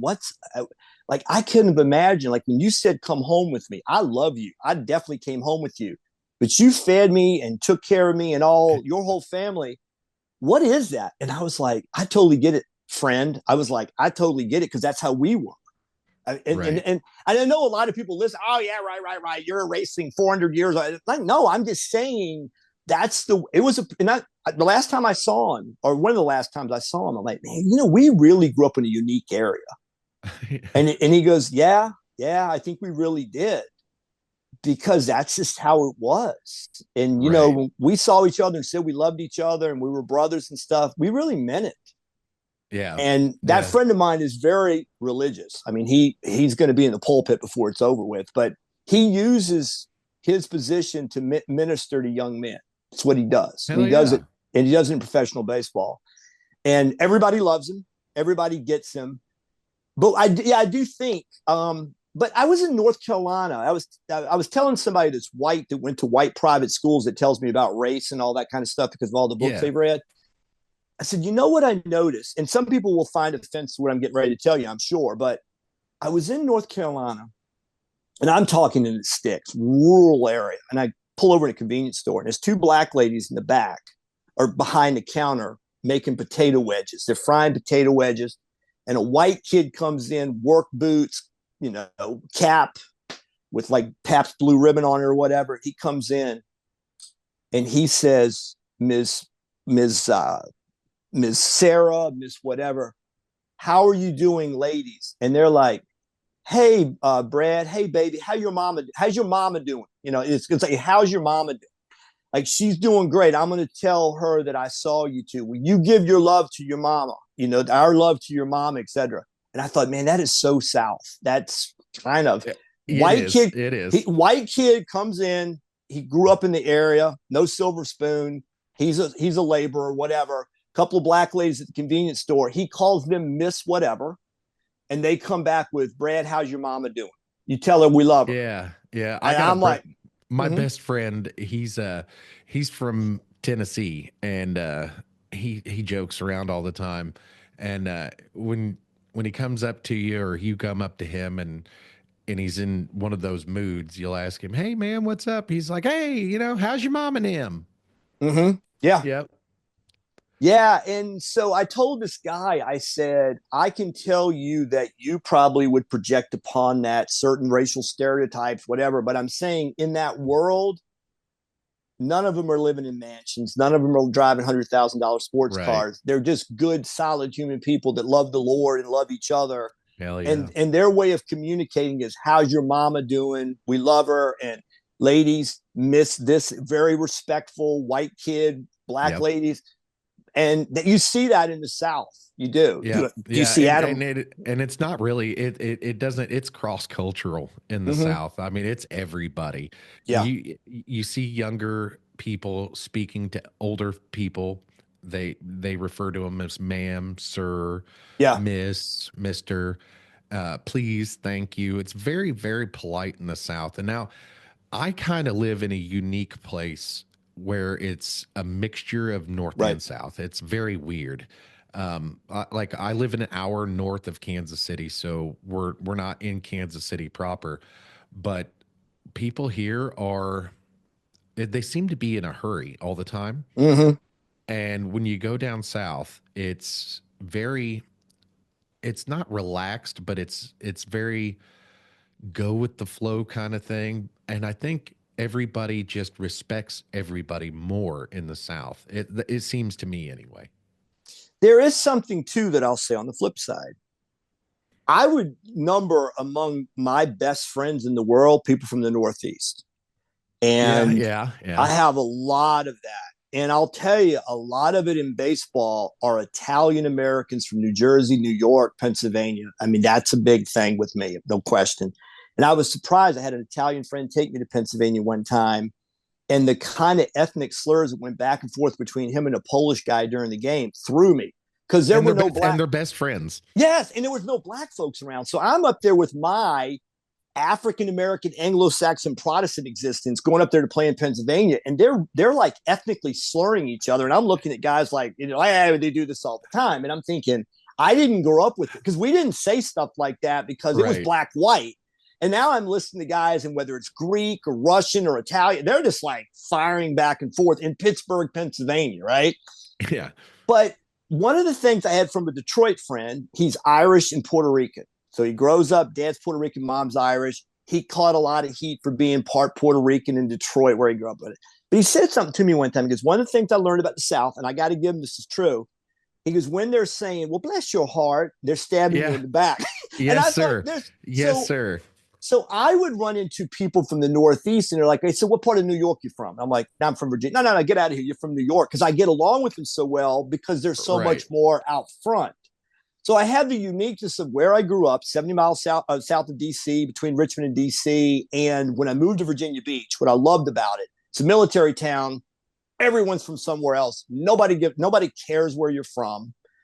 And I'll say this too. When I started really getting heavy into baseball and began to acquire a lot of Dominican friends in baseball, that's just the most beautiful culture I've ever been around. I mean, it's like the kids you coach Dominican, once you're kind of in their space, they love you like a father. It's very much a warm type of relationship type of thing, Hell which I yeah. love, right? So Hell I've yeah. been involved. So there's just cultural differences. And was it Mark Twain said, if you move around enough and you visit enough people, all your prejudices will fly away. Yes. Yeah. But I was talking to a friend of mine from Virginia Beach who was 24 years Army, 2 tours in Iraq. Badass. Love this guy. He was talking about working in school in South Carolina. And I had made the point, you can tell my abrasive nature probably at times. I'm working at a school in a rural part of Virginia. And I know one thing from my mom growing up. I said please and thank you. I know I Yeah. did. Yes. But one of the cultural things I had to learn, especially coming from Virginia Beach to a rural area, is I had a dean from Detroit. She's like, Jack, I totally get you. I get you. I get you. I'm from Detroit. I get you. But walk a little bit more carefully with some of the staff, because, and what would happen, I know what she was approaching. I would go to a receptionist who had a duty and responsibility to make copies for tests coming up for me as a professor. And what I would do is come up and say, excuse me, when you get an opportunity, would you please do this? Thank you. I swear to you, what they're hearing is, hey, bitch, drop everything. And that's what she's hearing. Oh gosh. And so this friend of mine said, same thing in South Carolina. If you didn't come in and go, hey, how are the cattle grazing in the field or all the calves in? Okay. If you don't do that as a primer to ask for something to be done, which is required under their job description, you're an asshole. Like you're screaming at them. And Wow. no, but it's true. And so the people that are much more matter of fact, I mean, I've certainly been around people that come in and go, hey, Rick, here's what I need done. Okay. When you get a chance, get this done. All right. I appreciate it. Leave it in my box. To me, that's like, I need this done. Thank you. Get it done. Right. They're hearing you scream. You're screaming at them is how they process. Yeah. And my friend said same thing when I worked in South Carolina. I got a complaint one time. He was working an ROTC program. He goes, You really upset one of the staff members because you didn't ask him how his day. I'm not kidding. Like how his day was. Wow. Right. You just came in and said, "I need copies made. Leave them in my, in my office. Leave them in the mailbox thing or something." And that he's hearing screaming at him is what they're hearing. So, Wow. yeah, I have noticed that there definitely different regions of the country Now definitely process it. I'm the kind of guy that would hear that and be like, okay, and I wouldn't make a change to try to make that person feel comfortable because I was being polite. I didn't, Yeah, you know what I mean? yeah, I wouldn't go and change the way I do things simply because they perceive things in a different way than I meant them. I would probably next time I go talk to them or interact with them or ask them to do something, I would present that and be like, "Oh, by the way, I'm not trying to be a dick or anything like that. I'm yeah. just saying, this is my way of asking you to do things without, telling you to do them. So if you would much rather me, I could just come and throw stuff at you and we'll be done with it." It's something about human nature too, and just kind of playing to people's, I don't want to say, Sensibilities. yeah, yeah. I, Yeah. I remember when I was first a prosecutor in a city, this is what your morning is like. I'll tell you, it's just what it's like. You would get 50 files. Yeah. And in General District Court in Virginia, it's the lower level, not a court of record, no stenographer. You do two things. You try misdemeanors, which have up to 12 months in jail. And then you have hearings for preliminary hearings where you're trying to establish probable cause for a felony. So in 50 files, I don't know, you're going to have 35 misdemeanors. You're going to have combinations where you're going to have a trial that day for misdemeanor, and you're also going to have a preliminary hearing. You're going to have all kinds of things. And what defense attorneys do is not contact you back. Cops don't let you know if they're coming. You've sent out subpoenas. So the prior weeks, you've been establishing all this file information. When I would get there at 8 a.m. for a 9 o'clock docket with 50 things on the docket, I don't know who's showing up yet. Right. Some of the witnesses have not returned calls, so I don't know what they're going to say yet. I am totally in the dark. So within at 8:55, I'd pretty much know I had 10 things ready to go. And the first time I get this particular judge, who's the most abrasive human being I've ever seen, I roll through the 10. I need a continuance. The cop's not here. He can't be here. He's sick. And then the defense attorney like, "Hey, I want to make a motion to dismiss, but I understand, Judge, you're going to grant the continuance, whatever." Boom, he's out. Boom, boom, boom, boom, boom. Now 10 are gone, 40 are left. And then there's nothing to call because I don't know where the defense attorneys are. They have, Right. And then the judge like, "All right, son of a bitch, damn it. I'm going to take a reset." Boom. And then he leaves the bench and he's pissed. So a friend of mine said, "Go kiss his ass." I'm like, "More?" And he's like, "Just go in there in the morning before you start, kiss his ass, you'll be fine." That's Yeah. it. Yeah. And so I go in, and this guy is just this guy. I mean, it's what he's like. And I go in and go, "Good morning, Judge." "Hi, Jack, how you doing?" So, "Hey, what's going on?" I said, "Well, I got this ready, this ready. This will probably be ready. I'm waiting." "Okay, you're waiting to hear from that." "Yeah." I said, "Yes, sir." I said, "So we're going to run through." "All right, then, I'll come back, take a coffee break or whatever." That's what happens. So I'm like, boom, boom, boom. Judge, we're now kind of one of those stuff. "All right, Jack, I'm going to leave the bench for a few minutes. I'm going to go get some coffee right back, buddy." He's fine. But Hell they told yeah. me, you go in and kiss his ass. Now, the reality is each case, 20% of it was pretty much doable. And then it's a question on the other 80% in both cases. But in one, I didn't go kiss his ass first. And I Right. was admonished for not having the next thing ready. And the person, this is how he operates. Go kiss Yeah. the ring, go act like you give a shit what he thinks, and he'll be fine. And it was Hell true. yeah. So from Yeah. that point on, every time at 8:55, I'd look at the bailiff and I'm like, "Can I go back?" "Yeah, yeah, go back." And I'm like, "Good morning, Judge. Hey, what's going on? What you got ready for me?" "I got 14 Yeah. ready, and the rest of them are going to be iffy." "All right. Well, if we have to take a break to figure out some things, you go ahead and do that." So as Yeah. long as you Yeah. kiss, yeah. And that, but also when I look back, I understood his position, to be honest with you. Yeah. Absolutely. I, Absolutely. I wouldn't want to come out on the bench and then find that all of a sudden everything comes to a stop and I don't know why. So if you Right. come in and you let me know what's going on, okay, Right. okay. I mean, but again, that's human nature, and I could sit there and bitch and moan and say that he's unreasonable. Who wins in that? Who Nobody. wins? Nobody. Everybody walks away from the situation frustrated. Yeah, and another thing I've had to learn in life, and I don't do a very good job of it, but I have had to in life, as much as I possibly can, try to. Okay, I'll tell you a story I've never told yet, but it really bothered me a lot. I work for an attorney I dearly love to this day. Love him, love him, love him. He's a landlord tenant attorney. He's an expert. He's brilliant. He's the man. And I'm a former prosecutor. So I have a mindset about things. And I had a young lady that was my girl to go to court for his docket, to go do landlord tenant stuff. I'm in love with her to this day. She's awesome. She's great. My cousin Vinny, Miss Marissa Tomei, Yes. that's her. Okay. That's her. I'm not kidding. She, everything about her. She stood up from, oh my God, if there's anybody, she's 5'9". If I was in court, if some ass needs to be kicked, she was going to take care of it. I mean, she was that girl. Right. So, I was bulletproof with her around. I loved her. And I'd go to court. 9:00 is contested docket. That means you're getting evicted and you question it, or you can come up and step up or try to make arrangements, whatever. 10:00 is garnishments. 10:00 means we go take the garnishment docket. People who have already had judgments against them for unpaid rent, now we're trying to recover that debt. Got it? So 11:00 is contested. When I said 9 was contested, it's basically first in, first time. Right. 10 is you've already been in and you are going to challenge that you shouldn't be evicted. Right. I am always told, because of my experience as a prosecutor, when something nasty is coming down the pipe, our office totally blows it. So I go down and do the 9:00 docket. I bring up all the paperwork to be filled out for judgment, give it to this young lady. And I'm like, I got the garnishment docket. We're going to lunch after this. We're going to be done. So I take the garnishment docket and I come back. She goes, Jack, this is 10:05. I just came back with the garnishment paperwork.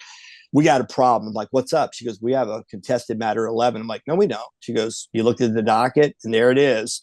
Smith versus Jones, whatever. I'm like, oh God, what are the facts? She said, we have an eviction based upon it's called a criminal or willful misconduct act. That is the grounds for eviction. It is a violation of the lease because of criminal or willful misconduct. Like, what's the criminal? Possession of marijuana. Oh. I'm like, okay. So my mind goes to, if I'm going to evict someone for possession of marijuana, what do I necessarily need to prove? That there was marijuana on the premises, right? And I'm like, was it a cop involved? Yeah, police officer Jones, Officer Jones. And I kind of knew him because I'd been a prosecutor in the city. So I started calling my friends. I'm calling prosecutor. I think he's on vacation. I saw a cop I knew. And I'm like, Jack, I think Jones is out of town for 2. I'm like, son of a bitch. Okay, we're not going to get him to just show up. And we need to subpoena him. Yeah. So my mind's starting to race with. So now the lady shows up. The lady shows up who represents not the landlord, but it's property management group. The property manager shows up, and she does not like this tenant. She hates her. And I'm like thinking, I take the hit like an idiot because you kind of conditioned. I said, man, we've had a mistake in the office. We should have subpoenaed the officer. That's on me. But she goes, I want the bitch out today. And I'm like, okay, I understand you want her out, but did you go through the doors into the 4 walls of the residence and seize the marijuana? Hell no, I didn't seize the marijuana. The cop told me there was marijuana. I said, okay. That's classic hearsay, okay? What you'd be asking me to do to present to the judge is, there's marijuana on the premises. How do I know? The cop told me so. Right. You didn't execute the search warrant. Well, of course I didn't. I was okay. Then here's our problem. We're alleging she should be evicted for possession of marijuana. How do we prove it's marijuana? Well, the cop told me it was. I said, okay. We don't have the certificate of analysis coming back from the state lab. We don't have the cop to testify directly that he seized the marijuana. I'm afraid the judge is going to scream at me, where did you go to law school? Are you literally asking the property manager to prove the marijuana? Now, we had kind of an office policy from people who work more in civil than ever worked in criminal. Do what the client wants. So she's pitching a fit. And, you know, my girl is like, hey, lady, he's on your side here. All I want is I want her ass out. And I want you. I want you. I said, screw it. And Let's do it. I never should have done this. It was horrible law practice. And I got a judge who will flip out in a heartbeat. You don't know where he's going. So I go in there and I'm like, she's got all this paperwork that was delivered to her by the cop. And I said, ma'am, please state your name and occupation. I'm blah, blah, blah, property manager, blah, blah, blah. I said, okay. On or about May 15th of this year, what did you observe or discover? All right. Capone came over and gave me this paperwork and said, that bitch had marijuana in here, whatever. And that woman says, Your Honor, I object. That's all hearsay. Where's the cop? Where's the marijuana? And I went, oh, shit. Like, she knows what she's doing. Right. She'd been coached or whatever, but perfectly valid objection. Give me a guess on what the judge said. I'll give you a guess on what the judge said. Case dismissed. No. He said, lady, you need to shut up. I don't know why you got. Oh, yeah. I don't know why you got marijuana on the property, but yeah, go ahead, ma'am. Here's paper. Here's paperwork. Hand it to the bailiff. He's looking at it. It's all hearsay. It's actually double hearsay. It's statements of what it is made by somebody that was told what it was by another guy. All of it's inadmissible. Beyond, I mean, it's the craziest thing I've ever seen. And then the judge turns back to the woman and said, all right, all this evidence being accepted, explain why you had marijuana. She said, nobody ever showed me. Where's the marijuana? Okay, case judgment entered for the property manager. And I'm like, wow, that's the biggest miscarriage of justice I've ever seen. But okay. So now, as we're walking out the courtroom, what do you think she says to me? I have no idea. She goes, see, bitch, I told you. You cowardly son of a bitch. I told you we were going to win. I'm like, okay. All right. Wow. Everything that the judge just did was way past the bounds of anything you should do. And if she appealed it to circuit court, she has a 10-day right of appeal. And if she'd appealed it, I would have gone and got the cop the next time. But anyway, now I'm getting chewed in the ear by the woman that says that, you know, I was too big a bitch to take the case up. And all I'm trying to explain to her is it could have backfired. The judge could have screamed and hollered, dismissed it, yelled at me for asking for hearsay evidence, etc. And I did the whole little, it was one of my problems. I did the whole little legal case. I'm like, okay, hearsay is when you're offering evidence for the truth of the matter asserted is being made by someone other than you, right? So you're saying it's marijuana, and you only know it's marijuana because somebody told you so. Right. And you don't have the marijuana. You do not have a certificate to authenticate that it is. We're screwed. No, and she's like, no pictures, no nothing. Right. I don't give a shit. I want in. I was like, okay. So she wins on the fact that the judge yells at the lady, you should have never had marijuana in the house, and rules against her. So about a week goes by. And I go to spring training. I go down and know some kids playing pro ball. So I go down to spring training, spend some time in Florida in the sun, come back. And this guy that I dearly love is like, now, Jack, he closes the door because he knows where this is going. He closes the door and he goes, now, Jack, I want you to take this calmly. And I'm like, what? What's it? He goes, just listen to everything that's being said. You had a case a couple of weeks ago in Chesapeake. I'm like, yeah. He goes, well, this is what was written. So this is from the boss of the property manager. The boss says, dear fellow attorney, partner in the firm above me, my property manager that works under me is highly upset with one of your attorneys. She says, and this is where I'm going with this whole story. This is the kind of stuff that drives me crazy. She says she no longer feels comfortable in his presence in court because, drum roll, he doesn't believe in the cases enough. Wow. Like, I don't believe in the cause. I lost my mind.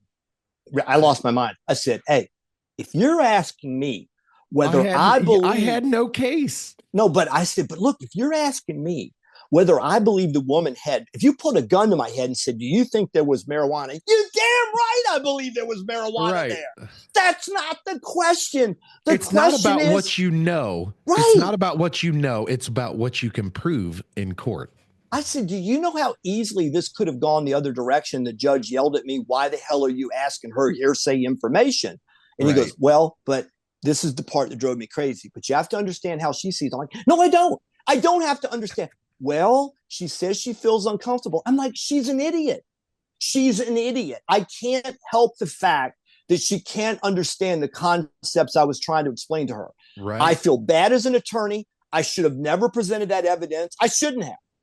I should have just walked out and said, that's it. We're asking for continuance, or that's it. And she could like it or not like it. Right. But I rode into that like, well, the client wants that. And by doing that, I could have blown the whole thing up. So I would accept all responsibility for screwing that up.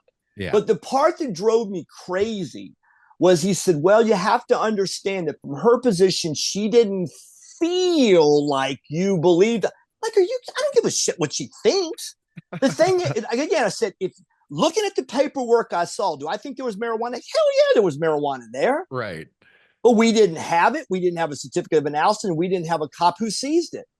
And so that's what drove me crazy, because he was like I love the guy, but he was like giving some energy to, well, but Jack, you have to understand how other people see it. I'm like, no, I don't.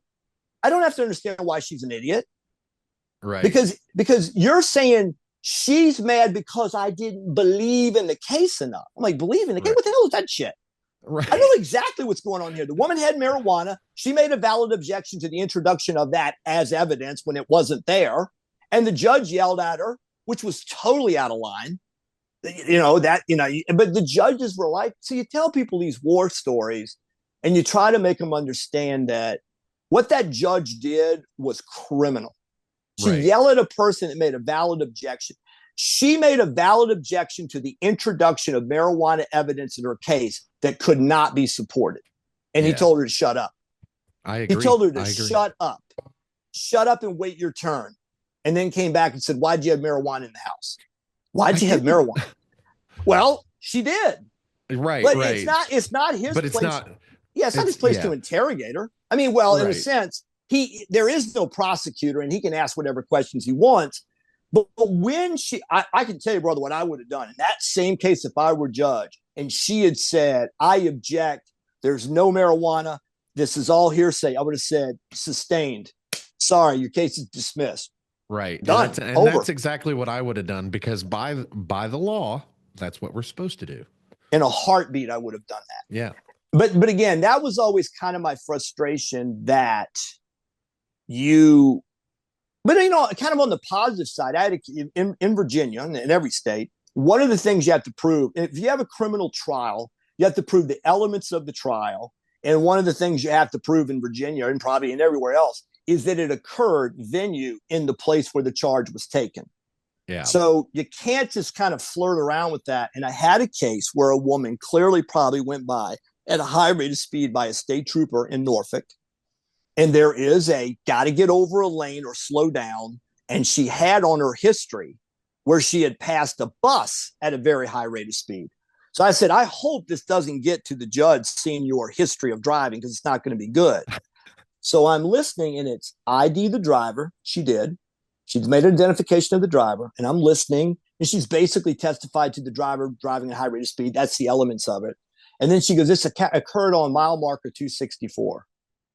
I'm like, okay, mile marker 264, which happens to lie in the city of Norfolk, I guess, or whatever it was, whatever the number was. And I'm like, okay. So then you're like, rest.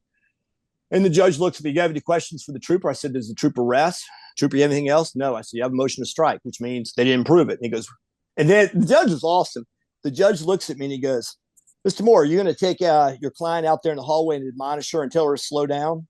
And I know what her history is. And I said, yes, sir. Sure am. He goes, okay. Granted, the dismissal. And I start walking out. 3 people run after me. He goes, what's your basis for your motion to strike? Never proved it happened in the city of Norfolk. Bingo. Then he says, are you going to admonish her, et cetera?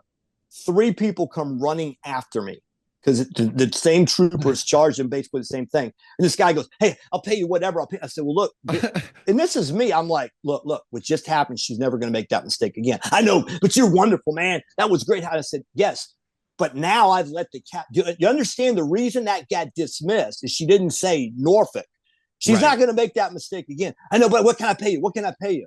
Like, you want to pay me $1,500 to come back and loot? I mean, what?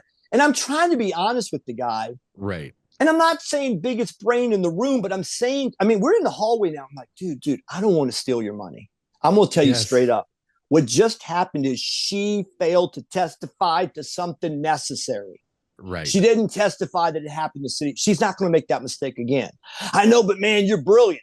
I'm like, all right, what part of this are you missing? Because she's going to testify that you drove by fast in the city of Norfolk, and she's going to point at you. Right. And then I'm going to take $1,500 from you. I don't mind defending you, sir, but I can't leave the office under the present employment status I have without charging you money. And to come to court for something like that's going to cost $1,500. And so I want to know, you want to pay me $1,500? I just think you were great. And I'm like, I'm just like, are you not hearing what I'm saying? I'm like, literally, any attorney I know would be like, yeah, come on by here's my card. Send me $1,500. I know so many people like that, though. They don't care. Yeah. So the people that I've seen that have issues understanding things that we're trying to, it's because they think they already know. They think that they know better than you, that that my case is a shoe-in. He'll be able to get me out of that.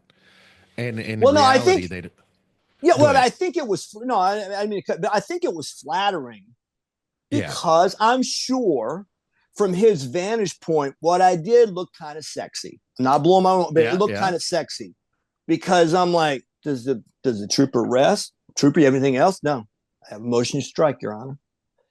And he knows where I'm going. So he goes, are you going to yell at her? It's like one of those Matlock moments. Yeah. And he's like, what's your motion, sir? I said, it's never been proven this occurred in the city of Norfolk. Dismiss, get out of here, go yell at her like I told you to. Well, that guy's like, son of a bitch. Did you see? Oh my gosh. He just got it dismissed, had a couple of words and got it dismissed. So then, in the hallway, I'm trying to explain, like, again, she'll never make that mistake again. Right. The only reason the client that I brought to court walks without penalty is because she didn't say Norfolk. Right. That's it. And the more times I say, yeah, but man, you were all over that. I'm like, no, I just always kind of made a little note. I put check marks, ID done, elements done. Right. City of Norfolk, still blank. It's still blank. And I'm listening. I'm like, did you say? I don't think you said it. And the judge picked up on it. And that was funny. The judges in Norfolk and Newport News, two of the higher crime cities, were the best judges. Yeah. The ones that were nitpicking were the lower crime areas, and they nitpick everything. Yeah. They would, nitpick. Yeah. But those ones that handled, that's probably actually where the crime that so the crime that benefits the judges more probably happens in the areas where the crimes don't happen, because white collar crimes and stuff like that, they still have to pay their fines and stuff like that, but they're paying more to get out of trouble. Well, I think what I'm driving, okay, it's another city in the Hampton Roads area. I won't say which one. Okay. But it's a place that has a really low crime rate for the number of people. It's a lot of people, not a lot of, okay. And it's been, many discussions have been said to me, but a big part of it is crime there is bad for the bottom line. It's a tourist town. Okay. Yeah. All right. So I get a case one time, a guy's riding around not motorcycle. He's a bicycle cop. Right. And he's riding through a neighborhood, and I got a couple of guys in the car. One's in the back seat, one's in the front seat, just got back from work. And they pull into one of these townhome neighborhoods where they break over the sidewalk and onto their parking spot. And they're just sitting in their car. The guy in the front's got a 40 ounce, and the guy in the back, as asked to get out by the cop, drops his blunt onto the pavement. He charges him with possession of marijuana in the guy's neighborhood. I meet the guy. He's a nice guy. But I'm like, brother, did you? Yeah, man, I had it, but I got up and it fell down. The guy grabbed it. I said, okay, so it's going to be a dominion and control argument. There's going to be the issue of, was it in your possession? Was it somewhere in the floorboard? All that. Now, okay, right. So I go to the first case, and I recognize this officer isn't particularly well liked. He's about 5'6". I'm 5'9", maybe. So I mean, I'm not running around towering over people, but he's much smaller than I am. And I come into court, And I know that the certificate of analysis has not been returned to prove that was in the blunt was marijuana. So I'm looking around for him and I see a bunch of larger cops. And I said, hey, have y'all seen Officer Smith? And they're like, oh no, where is he? And they look under the table. And I'm like, oh shit. Okay. I think I see a little bit of thing. So I see him. And I said, I understand your certificate hasn't come back yet. And he goes, no. So what are we doing here? And he goes, well, I want to see the fair city have, people like this prosecute. I'm like, dude, it's a blunt in the back. Are you really going to die on this cross? Is this where you really want to go? Right, yes, absolutely. Right. Our city is just, we got to say, okay, so you're going to ask for continuance, which under the Code of Virginia and the Constitution of Virginia, you don't have you need to bring a prosecutor to it, but the judge is going to grant it. The judge in this, did I say Virginia? Anyway, in this particular city, this judge looked at the cop. What do you need, baby? I need a continuance. Granted, whether you like it or not, to me. And I'm like, whatever. Just for the record, say that I objected to your introduction of the continuance for the cop or whatever. So now the next time we go around, the certificate's back. Now the certificate's back. This guy approaches, and this is when I was lying in wait. When I was a prosecutor, you never prosecuted a drug case without sending a subpoena for a guy throughout the state of Virginia who goes to an evidence locker and takes it to the lab for analysis. Right. So this Officer Smith had an Officer Jones. When I was a prosecutor in a different city, every time it was drugs, I subpoenaed him. 99.9% of the times the defense attorney said, call him off. So before my trial date or my hearing date, I'd go off on Smith, off on Jones, off on Taylor. They've all released you. They're not going to challenge. So in the case, we have a person, they call it bag it and tag it, right? So you and I are cops. We're at the scene. And I'm like, Rick, here's what I'm going to do. I'm going to bag and tag this. So I grab it and I put evidence 0076 bond, whatever. Okay, so I put that on it.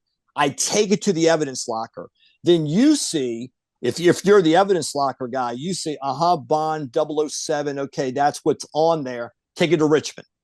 When I leave it at Richmond, and it makes it through the analysis and has a certificate attached with those identifying numbers, it's golden when it gets back.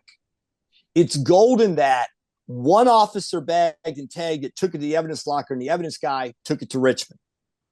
This is a chain of custody issue. Yes, so I'm lying. Yes. So I'm lying and wait on this little guy, right? So I just let him testify. He's going to testify. And the judge is like, it's a substitute judge. And the judge is like, so what do you have here? So this is Officer Smith, we'll call him.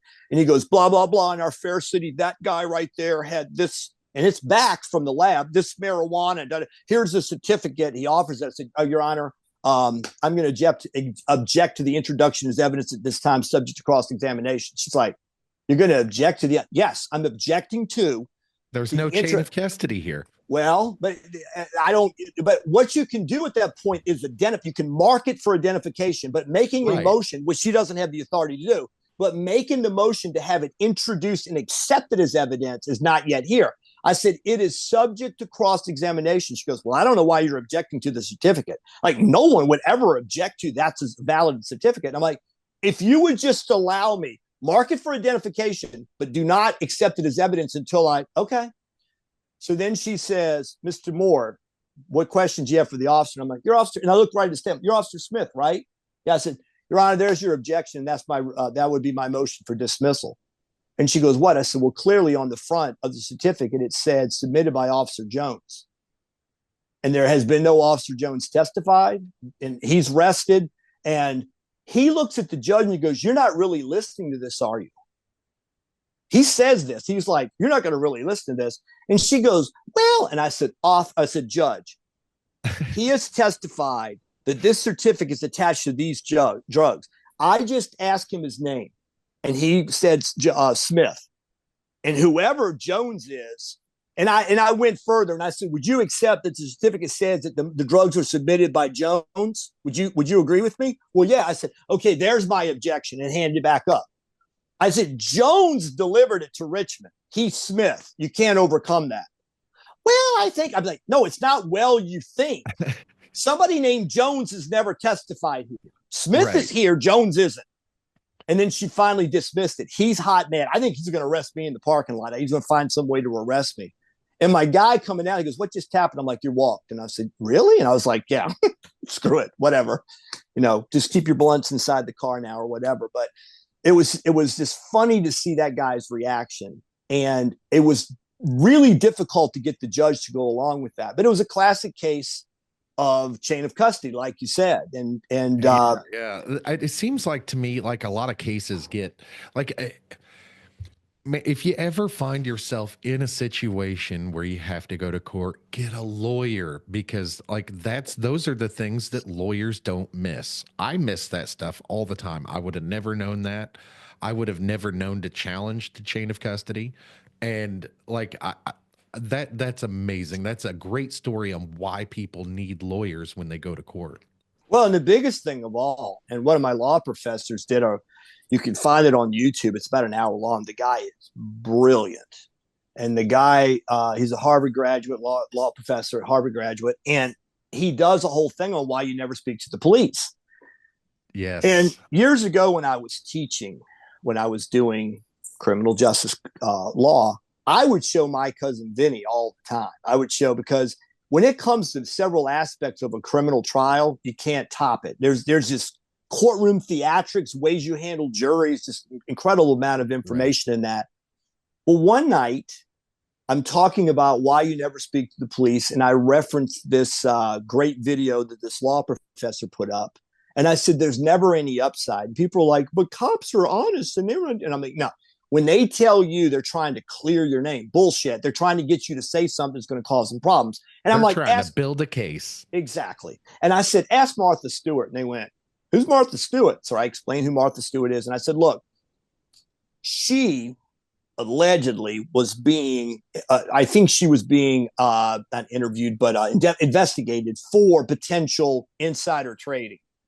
And she spoke to federal agents. I got nothing to hide, sure, and she starts talking, and they get her on a misstated fact. Therefore, they have her for being less than truthful to a federal agent, and they prosecute her for it. She gets 8 months in, basically a tennis and pickleball place where she can play tennis all day. But she served time because she spoke to him. And I said, if you never speak to him, they can't convict you for lying to him. Yeah. And some student says, "What's insider trading?" And I'm like, "Well, that's like when Bud Fox tells Gordon Gekko about Blue Star Airlines." Yeah. And given your age, I think that's crazy, because I'm thinking like that came out in '87. Were you two, right? But and they're like, "What's that?" I said, "It's an Oliver Stone movie. Oliver Stone's the best. I love Oliver Stone." But I was like, it's an Oliver Stone movie. And then I pull up the clip, and it's when Bud Fox, played by Charlie Sheen, Sheen, is tanking with Gordon Gekko, Michael Douglas. And when he's tanking, he goes, "Blue Star Airlines." He goes, "Yeah, it's an airlines. What about it? They're going to get ready to win a favorable opinion, et cetera." So I'm in the hallway. Same dean from Detroit comes up and goes, "Jack, it's come to my attention. Students, my reviews were always raving, and they were like, a student complained, you're showing movies in class." Like, "Yeah, do it all the time. All the time." "Well, Jack, you have to stick to the content and the ABCs of bullshit." And I said, "Let me ask you something. Do you ever go to a movie?" And she goes, "Yeah, all the time." I said, "Why do you go?" She goes, "Well, to be entertained, I guess." And I said, "What do you leave with?" She goes, "I don't know what you're driving." I said, "You leave with the plot. So to get to the plot, what do you have to do? You have to pay attention, right?" Right. I said, "Have you ever gone to a comedy club?" "Yes, I've gone to a comedy club." "Why?" "To be entertained." "What'd you leave with?" "Jack, what do you drive at?" "The jokes." The punchline. "Right." And I said, to get to the punchline, you had to pay attention. The reason I'm a stand-up comic in class and I show movie clips is because it entertains them and they learn better. Absolutely. I don't care how much you know, you have to be an entertainer. And absolutely.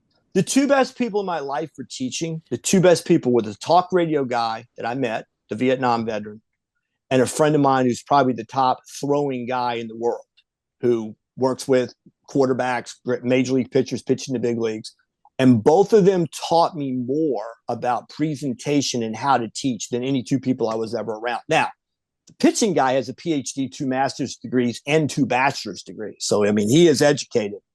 But the reason they're both good is because they're entertaining. And the radio guy said something to me one time, and I thought, man, he was so on.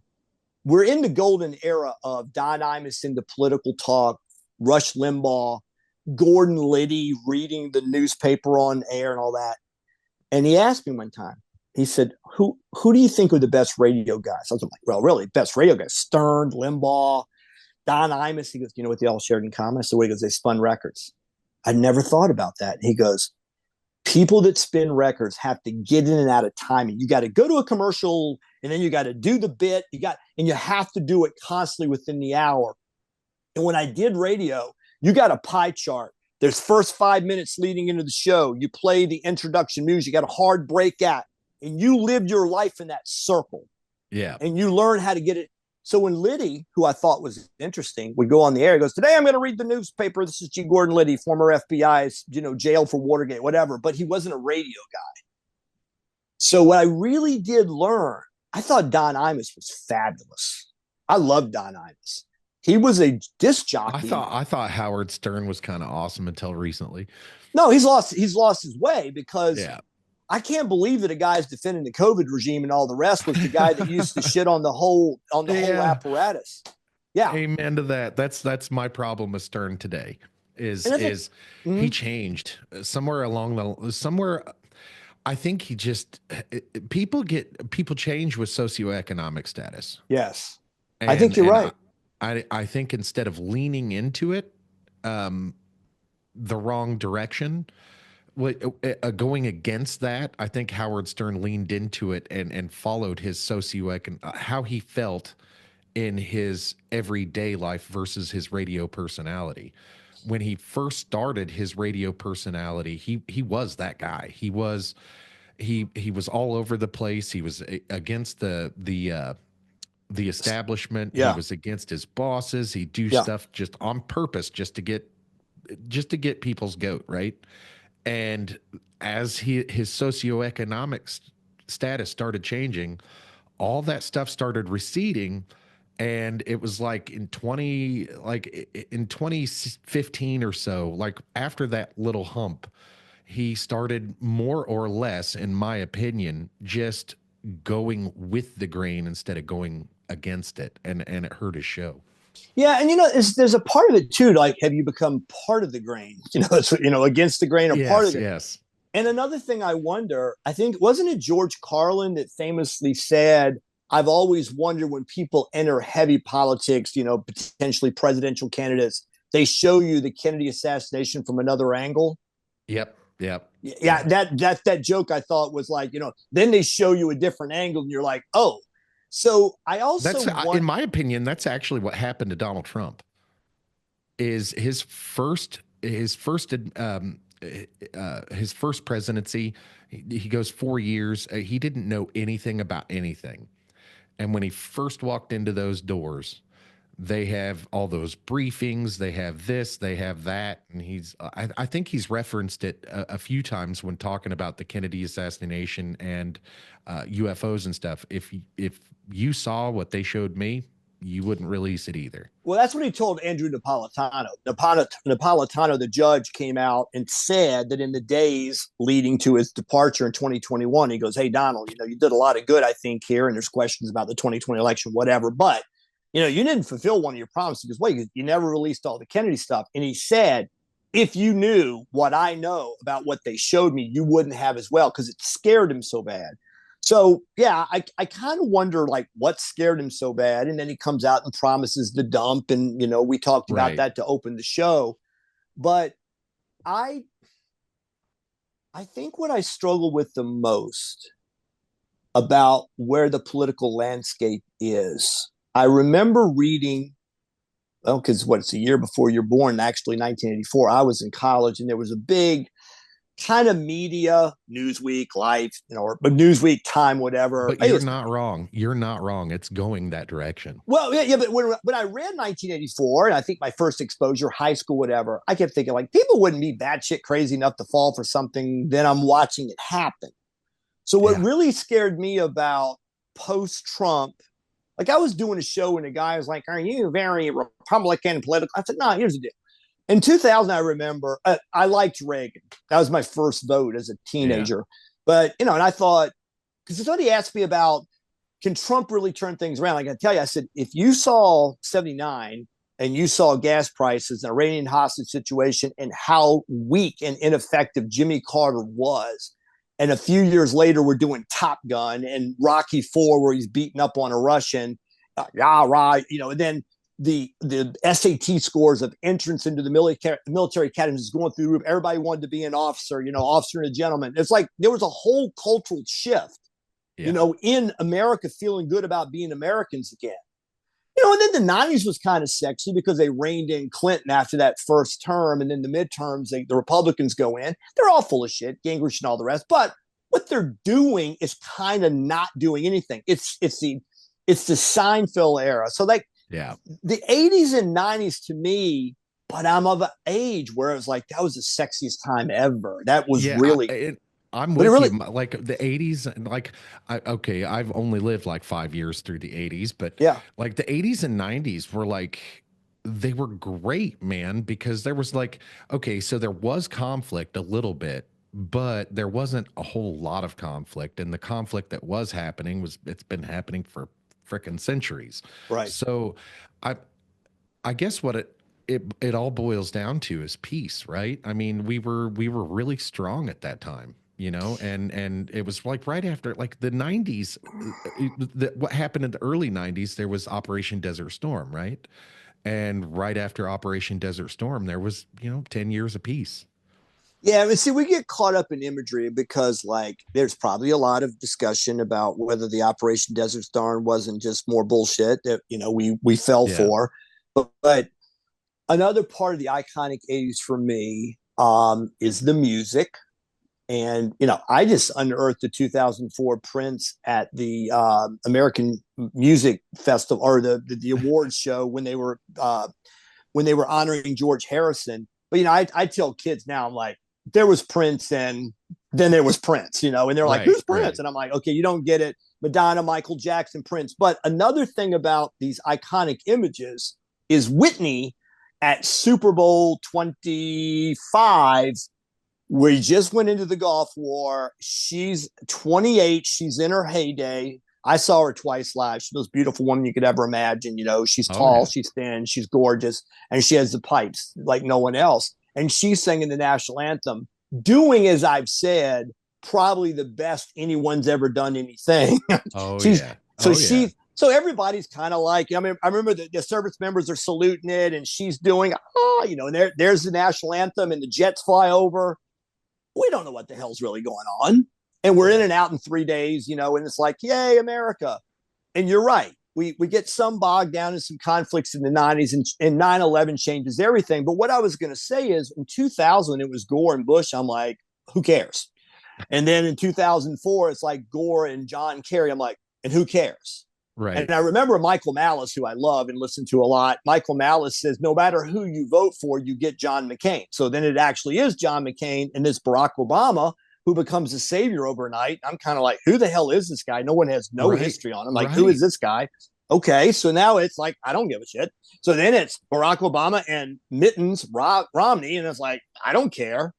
Then I didn't vote for Trump in 2016. I didn't vote. I hadn't voted for decades. I actually voted for Hillary in 2016, and I apologize for that. No. But brother, look, I'm sitting back. Then I see the reaction. I'm like, oh shit, he's stirring a pot. Yeah, there's something else going on. Like, and then you see all that shit that they did in 2024 or leading up to the 2024 elections. You see all that stuff, and whether it's cooked up or not, whether he's a criminal or not, that stuff wouldn't have happened to me. Like, I wouldn't have been charged with what he was charged with. And it's backfire. They would have slapped me on the back and said, congratulations.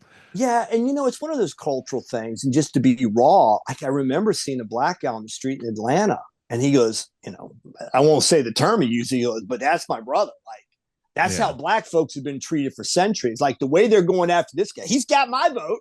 And now you're seeing black people in the streets waving their arms like for Trump as he's getting brought in a black limo, in some kind of big, SUV vehicle to go answer charges in Georgia. And then they're cooking up stuff in New York. And I think a lot of people started to go like, man, this is bullshit. This is really bullshit. Yep. They are, they're massaging statute of limitations. They're doing things that are clearly and the judge says, I don't care what you convict him on, convict him of something. Yeah. Yeah, Yep. exactly. Yeah, when they stand at the jury instructions, it's like you don't even really have to connect this with that crime or yeah, there's a lot of stuff going on. You don't have to be a lawyer to just kind of say like that doesn't smell right.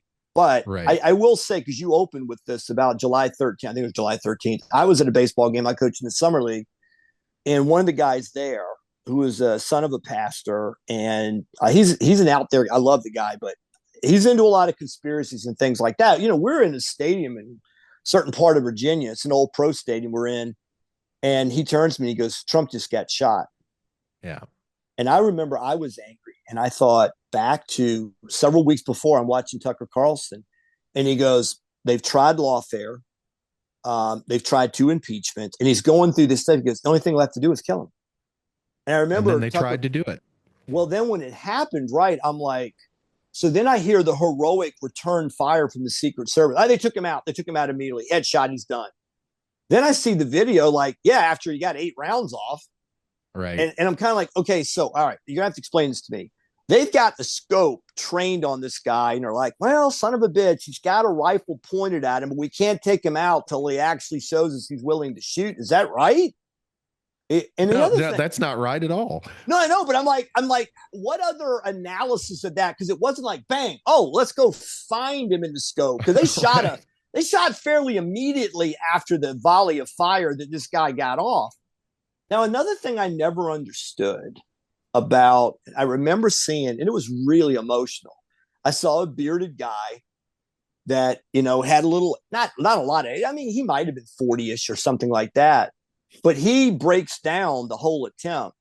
And he said, I am Michael so-and-so, some part of North Carolina, Marine, hoorah. It's an army thing, I guess. But anyway, Donald Trump, I will protect you for free. And I thought, you don't think you can find 75 guys Yeah. Yeah. that are special forces types that he could vet and find out they'd be do a much better job? You can't find some Green Berets, some SEAL types, some guys like that that are on Trump's side. Damn, I wouldn't trust the Secret Service Right. at Right. all. I mean, you know, it's a political organization like all the rest. Now, Yeah. Yeah. now he put the guy in charge who was the main guy standing over him, as some of the ladies couldn't quite reach what his armpit, you know, or whatever. But that's another thing. You know, there was quite, you know, the one woman couldn't holster the weapon, and What got Dan me, Bond. man, Mm-hmm. what got me is what he did right after it. He got Yeah, up, he got up and he said, fight, fight, fight. And even saying that right now, I'm getting goosebumps because listen, man, over the last few, like, let's just say 20 years, man, it's not felt right, man. It just hasn't. Like, do you remember what the world felt like or what the United States felt like as a whole right after 9/11? I do. But I was going to say, I think that some of the false things that are, in other words, if we got, Yeah, I'll give you that imagery, yeah, propaganda, all right, that stuff. exactly. And What, I'm in it for yeah, that. I will look at that shit intentionally to get that feeling. But Trump encapsulated everything that I was feeling at that moment with yeah, my situation, with the economy, with geopolitics, with politics in general. Perfectly encapsulated how I felt in that moment. The dude he was just shot at. He was shot in the head. I mean, you know, it grazed his ear, but like that's part of your head. He was shot in the head, and he had the presence of mind to stand up and say, fight, fight, fight. And that's how I felt. I wanted to fight the establishment. I wanted to fight for not just me, but all of us, my family, my kids. Man, I worry about the world my kids are going to grow up in. yeah. Oh, and you know, you've probably heard the story of the 80-year cycles, and Oh I yeah, oh understand. Yeah, yeah. Like I actually just got we're releasing a podcast tomorrow talking to G G Michael Hopp. He wrote a book, some fiction books, and in one of his books he wrote. The grandfather was speaking to his grandson, and he said, good times, or he said, bad times create, no, what hard. did he Yeah, say? bad Yeah, times create hard, hard yeah, men. And Yeah. hard men create good times, and good times create soft men. Exactly. It keeps Exactly. and it Yeah. keeps And cycling. that's the cycle. And the fourth turning is what we're in now. And Yeah. I had actually just talked about it. I actually think about that a lot. And it's not like it's like fate or anything like that. It's just the cycle that we've put ourselves in. And we just, for whatever reason, we stay there. And it goes from American Revolution to American Civil War to World War II to now. And Absolutely. I do know, like I mentioned, my dad, like he's born in 1928, and he had a great. I'm sorry, his uncle, my great uncle, and I remember one time around the fireside talking with him, and he goes, "Hey, if anybody ever asks if there were heroes in '44, I know I was there. He was at the D-Day invasion, Hell yeah. and he wasn't a big fan of some of the things that transpired after their after their liberation of France. But anyway, Right. but what, he was there. He was there, and I met those people. I met some of those people, and they were pretty hard people anyway because they grew up on farms and nothing was Yeah. given to them, and it was a different time. And psychologically, you kind of start seeing the Dr. Spock in the 60s. He's got Jackie Kennedy in an old black and white clip. We're going to put the kids in timeout. We're going to try to better understand how they're coming from. And back in our day, you got spanked, and but you started to see the softening of the culture. And Yeah. but I can understand naturally how the World War II generation did not want their kids to go through and see the things they saw. Absolutely.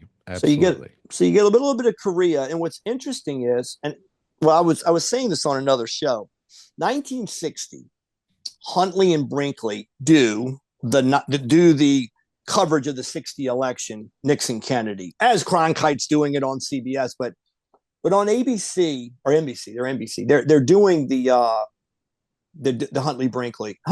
Yeah, they're NBC. So they're doing the show, and one of them, I think it was David Huntley, goes he says no, Chet Huntley, David Brinkley. One of the two of them says, let's talk about the M1A1 standard issue running for the House. So at any time, all 435, any election in 2-year cycles, it's going to be all of Congress in a presidential year, the president and 1/3 of the 1/3 of the Senate will be running. So we asked a question. I'm going to ask you. It's 1960.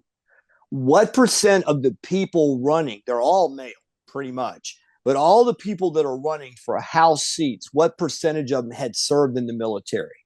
What do you think in 1960? 1960, probably maybe 5. 96. Yeah, so that's just as close, right? No, 96% had served. Oh, 96% had served? Okay, Yeah, now, so I was backwards a little bit. No, but think about this. I'm not trying to put you on the spot, but think about it. It's 1960. 15 years prior was the end of World War II. What does that make the World War II veteran? 40, 45? Right. And if he didn't, yeah. And if he didn't serve in World War II, what did he serve in? Korea. Kennedy served in World War II. Nixon was in uniform. Johnson was in uniform. Bobby Kennedy was in uniform. They all that's a great point. That is a great point. So where I'm going with this is, you would think in this generation of kind of creating a softer generation, they sent those kids to Vietnam. Wow. Even though they had seen combat and the rest. But now they're buying into the post-World War II, somewhat generated by the CIA and the like-minded people, the containment theory, George Kennan. How do we contain communism? We basically set up the Third World War with as we completed World War I, we set the table for World War II. I say we, the entire world. And now we're setting the table for potential World War III. There's a race. I actually think we're right in the middle of World War III right now. I think we could be. If you look at the precursors to World War I and World War II, granted, the precursor for World War II was World War I. Yeah. But if you look at the things that happened just before those wars broke out, we're right in the middle of it right now. That's just my opinion. I hope I'm wrong. I absolutely hope I'm wrong. But if you've got hot conflicts in Ukraine. Yeah. You've got hot conflict in in Israel, we've got, we've got our stuff just outside of Iran, you know, and then not only that, Syria fell a couple months ago, you know, and then you look at all of China's issues. Like China is having a lot of issues on their border with India. They have had for years, and they keep pushing out towards their neighbors, and I Yeah. feel like that might eventually go hot eventually. I hope not, but I believe if the Middle East gets any worse, I think that we're gonna see people start talking about, well, in World War III, and I really hope that I'm wrong. I hope that I'm wrong, but I believe history books will tell us that World War III started October 7th, 2023. I think you very well might be right, brother.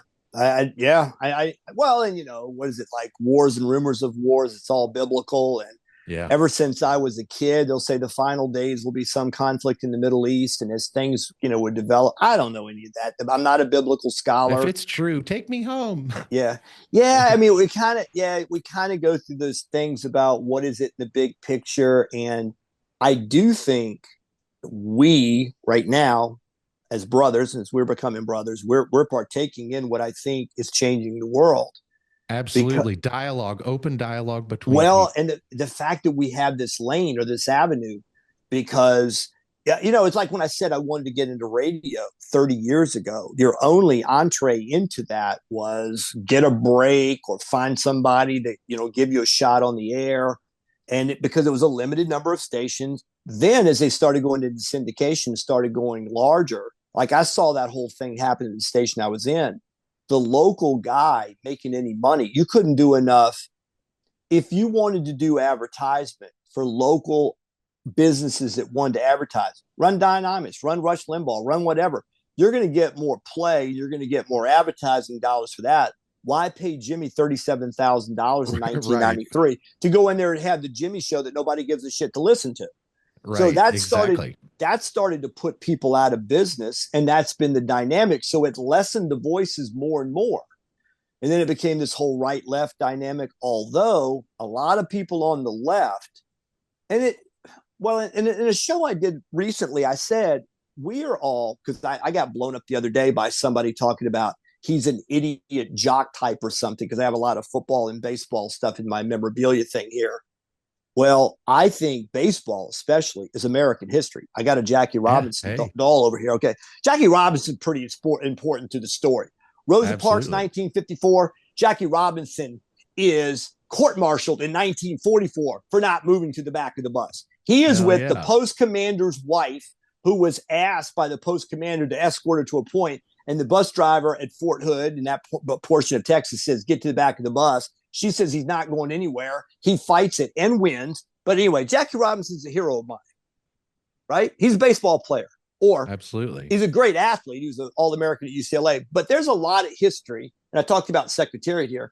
He was a uniting factor in 1973 in a country that sees every day the Vietnam War and Watergate. I'm telling you, I was old enough, around 10 years old, to remember it. That son of a gun winning the Triple Crown brought the country back together. Hell yeah. One red horse.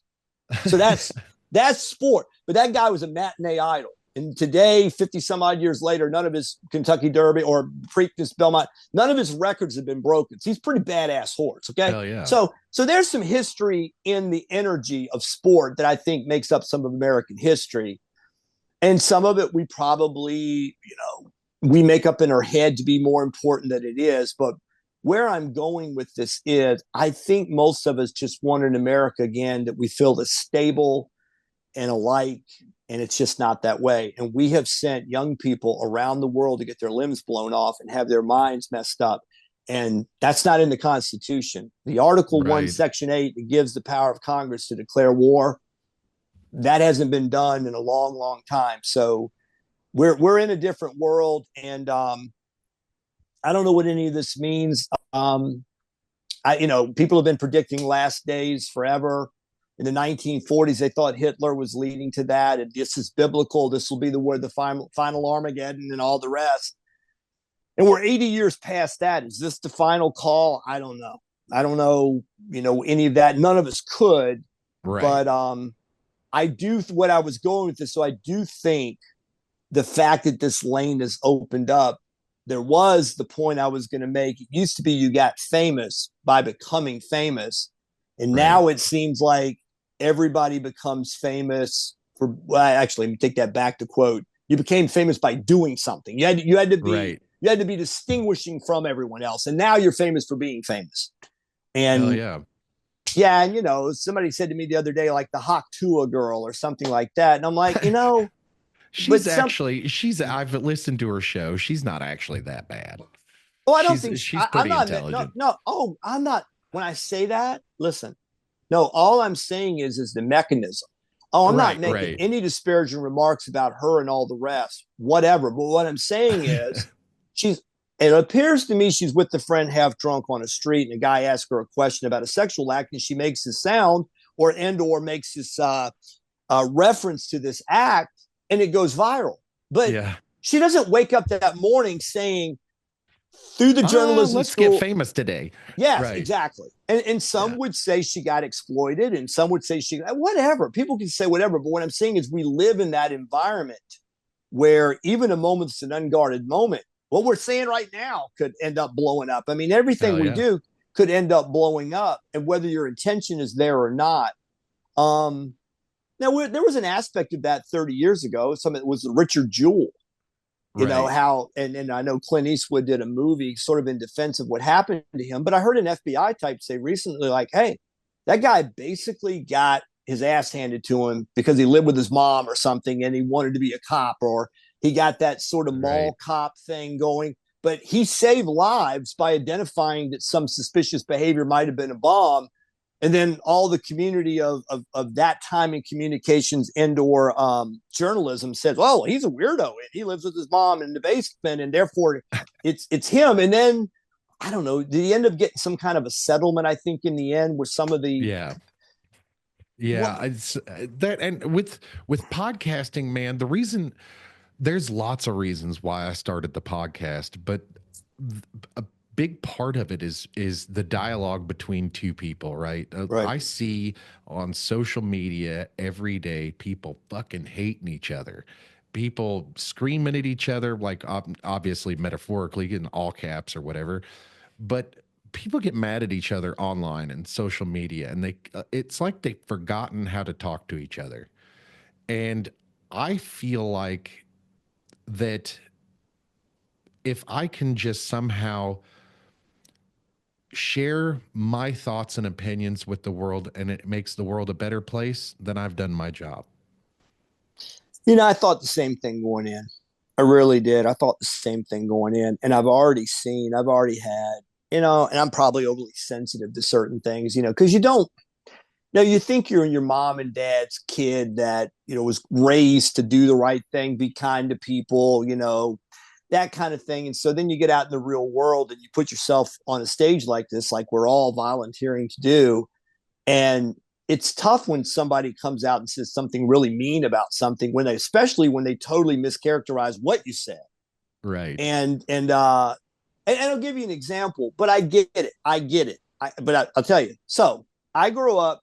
I got a ticket up here. My first game with the Washington Redskins was 1968 when I was 6, and it was DC Stadium. Bobby Kennedy's shot in June of 68 and January of 69 to name the stadium RFK. I have right here, I won't pull it out here, but I have right here the program cover from that game and a picture of Sonny Jurgensen with Vince Lombardi from that summer of 69 that he signed this program cover, and this picture from Sports Illustrated. So the helmet's up top. The plum helmet is the 65 to 68 helmet. The Cardinal helmet with the spear is 69. And then that's the helmet from 70, 71 that they replaced it with. So, and then all of these Indian head helmets. The Indian head was given to the Washington Redskins by Walter Blackie Wetzel of the Blackfoot tribe of Dakotas. And they asked that Two Guns White Calf be honored. It's the same image of the gentleman that's on the Buffalo nickel. There's all this history, right? So I'm doing a show, and there was a guy from Oklahoma that is 100% Native American who served in the Marine Corps, once a Marine, always Marine. And I saw him on a show, and he was discussing how in Native American culture, the painting of oneself going into war meant you are making a pact with the creator. You're going to the edge to defend life, family, whatever. And that red skins in the painting of was an honorary major thing, right? Amen. And I'm like, okay. And I saw So a don't girl. call them the Commanders. We call them the Well, Redskins. but here's what happened to me. Since I've been starting on YouTube, I've been doing a lot of shorts come up. And I'm doing a show with my producer, who I dearly love, this young lady that I met 25 years ago, doing radio, and it gets cut off. And it gets cut off in the short. What I was saying is, she asked me, how do you feel about the name? I said, I don't know what, I'm white guy. I do. Oh God, my lineage goes back to somewhat to Jamestown, which I can explain off the air between you and me. Okay. But it goes back to Jamestown, and it involves Native Americans, whatever. Am I Elizabeth Warren? Am I 1 out of 10, 25? I don't know. But I mean, again, how much Native American culture do I have to have or connection with to make a statement? I don't know. If somebody else rules that. But I'm doing the show, and she says, how do you feel about it? I said, I don't know. Like when I listen to the brother from Oklahoma, this Native American that says in Native American culture, it's considered a sacred word, etc. Well, the short starts at not me leading in with the statement of said Marine. It starts on YouTube with, well, in Native American culture, let me tell you what redskin means. What preceded that in the actual show we did was the setup of this is what another gentleman said. So I get lit up with, oh yeah, white guy knows what redskins means to Native Americans. I'm like, okay, I put myself into space. I get it. But cut where it was cut. And then she's like, oh, don't worry about it. I'm like, well, no, I can understand the person that hits my YouTube short. And it opens with, let me tell you what Native Americans actually think about this term. But what's interesting, I go on to see a young lady who's on YouTube who, after getting her master's degree, went to a Navajo school in New Mexico. And she said, I'm on the campus the first day, and every Native American male has on either an Atlanta Brave cap and a redskin jacket or both, And I go up to a kid and I'm like, what gives? Aren't you insulted and offended by it? And they're like, that Indian head is badass. And it's in the big, I have the jacket. It's the big logo on the back. And they're like, no, we think it's nasty that we have a professional football team with that logo. And she's like, I'm shocked by this. I was told they all hate it. All of them hate it. And all these kids are telling me they love it. And I see your Kansas City Chief thing there. Yes, and sir. You guys are under attack too, right? And all the time. Yeah. And so all the time, I hear like it happens locally sometimes. There was a group of Native American folks that came up to protest one time, and there was another Native American group that came and hung out with them, and they said, listen, we don't mind it, and here's why. And they had a great discussion about it. And like, so far, it's not become a huge deal here. I think the media pushes it more than anybody else. Sure. But it's yeah, we deal with the same issue. Yeah, and I actually got blown up on that too because of a piece. And I guess it's in the short nature because, and I've had 117 people on these type of platforms tell me, I didn't know that. And I'll ask you, what the original name of that franchise team was? It was Braves. Yeah. And they played in Boston, and they were the Boston Braves playing in the Boston Braves Stadium. So in 1932, when the team opened in Boston in the Braves Stadium, they did poor attendance. George Preston Marshall had the worst history on race, didn't integrate the team until 1962, the Bobby Mitchell story. Ernie Davis from Seattle said he wouldn't play there. So bad history. And as a little 6-year-old kid, I'm going to tell you, little 6-year-old white Jack loved Bobby Mitchell, loved Charlie Taylor, and then went on to love Larry Brown. I love these black guys. I thought, they're my heroes. So then when somebody's like, oh, it's racist, I'm like, okay, my mind's blowing up because I didn't know what Bobby Mitchell went through. I didn't know what he went through being the first black player. I'm a little kid who loves him. Number 49, he's a Hall of Fame. I have his autograph, right? Charlie Taylor, Hall of Famer, Arizona State, comes there, grew up in Texas. Jackie Robinson was huge here. Yes. Yeah. And so And so anyway, I have all these views that I have, and I don't know if they're offensive to somebody or whatever. That's not But my job. That's not your job either, Jack. I don't, that's one thing I don't worry about with this podcast is pissing people off or upsetting people. And the reason why is because I'm almost like a free speech absolutist. Almost.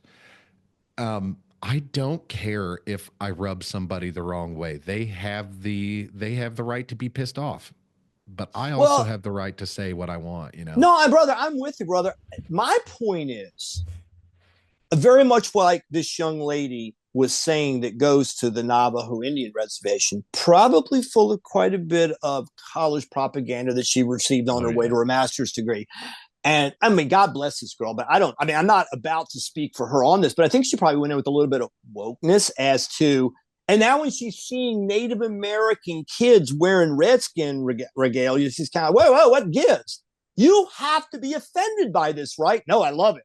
And you're like, oh, shit, then what's going on here? So what I was going to say is I was making the point on the show that if we started with Braves, and then what happened is when they moved to Fenway, they said some handler went to George Preston Marshall and said, Red Sox, Redskins, you're playing in Fenway. He's like, yeah, this sounds kind of catchy. So they changed the name, continued to have bad attendance. And his wife says, move the team back to your hometown. He grew up in West Virginia, then he grew up in D.C., or he's born in West Virginia, grew up in D.C. So he moves to D.C. and he calls Moving back to Boston. No, what I was saying is if the Braves get by in Atlanta, Right. why don't we just go back to Washington Braves? Right. And when I say that, I'm like, look, the Chiefs and Braves hang on. Apparently, and then somebody in the comments, there goes white guy again, all uneducated as to the Chiefs are blowing up every day. Everybody's after the Chiefs. So when he says that, I go look, and on YouTube, I look at the history. Do you know when most of the criticism of the Chiefs happened was the same time the Redskins changed their name? There was a big blow up. Not that with this recent appearance in the Super Bowl, there hasn't been continued, but really when it blew up was George Floyd to the Redskins losing their name, and then everybody was attacking the Braves, and the Braves said, we're not pulling the name. Now, a friend of mine said years ago an interesting point. He said, because the Florida State Seminoles have a helmet very similar to that, except it's gold with the spear on it. And a friend of mine said, you know why they never have a change in Florida State? I'm like, no, I really had thought. He goes, because the Seminoles are in on it. I go, what do you mean? He goes, it's their team. And if you say, I'm a Native American offended by Seminoles, like, hey, shut the hell up. I don't care because it's our team. We're Florida State. We're the Seminoles, and you're not, so leave us the hell alone. And the tribe is literally involved with it. And the person said, Snyder should have gone out and bought out a tribe and said, all right, now we're the Washington Apache. No, but he was giving money to Native American causes. And I told a friend, I said, if we had the name back, if we had an American Indian name back, and 57% of the ticket sales went to educating Native American, and none of that ever helps groups. I mean, let's face it, the more money that's poured into these organizations, somebody gets rich and it probably doesn't enrich the people it's supposed to be intended for. That's right. But like the group, the Native American Guardian Association was saying, we want our culture sold to the American people and be a part of the culture. And if in bringing the name back, some money from the ticket go, great. Yep. I'd pay an extra 25% to make good energy with the people that this is somehow maybe represent. But I don't know. It's like maybe that's part of our white privilege too. I don't know, like. But seriously, yes, absolutely. How much Viking do you and I have in us? I mean, I don't know. I probably don't have any. I don't think right. But if the Vikings were found to be, maybe had some bad history, and somebody were to pick it and say, I don't consider myself a Viking. I don't consider myself a cowboy. I don't consider myself a Celtic, I've always been like that. I'm an individual, like we live in the United States, one of the most individualistic societies it's ever been. And I am me. Yeah. But I also, I was going to say one thing I think we'd have to accept though, when we look at the demographics of 1931 America and the history of Jim Crow and the history of, Reconstruction coming out of the American Civil War, blah, blah, blah, all that, not so good. It's not so good. Not good at all. I get it. Okay, so we have these demographics, and I would be willing to accept or say, there's no question, the 1937 Western through 1947, 57, whatever, was pretty much depicting Native Americans in a bad light. There was lots of cowboy and Indian movies, etc. So in my little 6-year-old mind as a kid, I thought I was siding with the Indians against the Cowboys, right? And so it doesn't matter. It doesn't mean anything. It doesn't mean anything. Mean, in the NFL, you are. Yes. Yes. Yeah. So like those Cowboys are awful.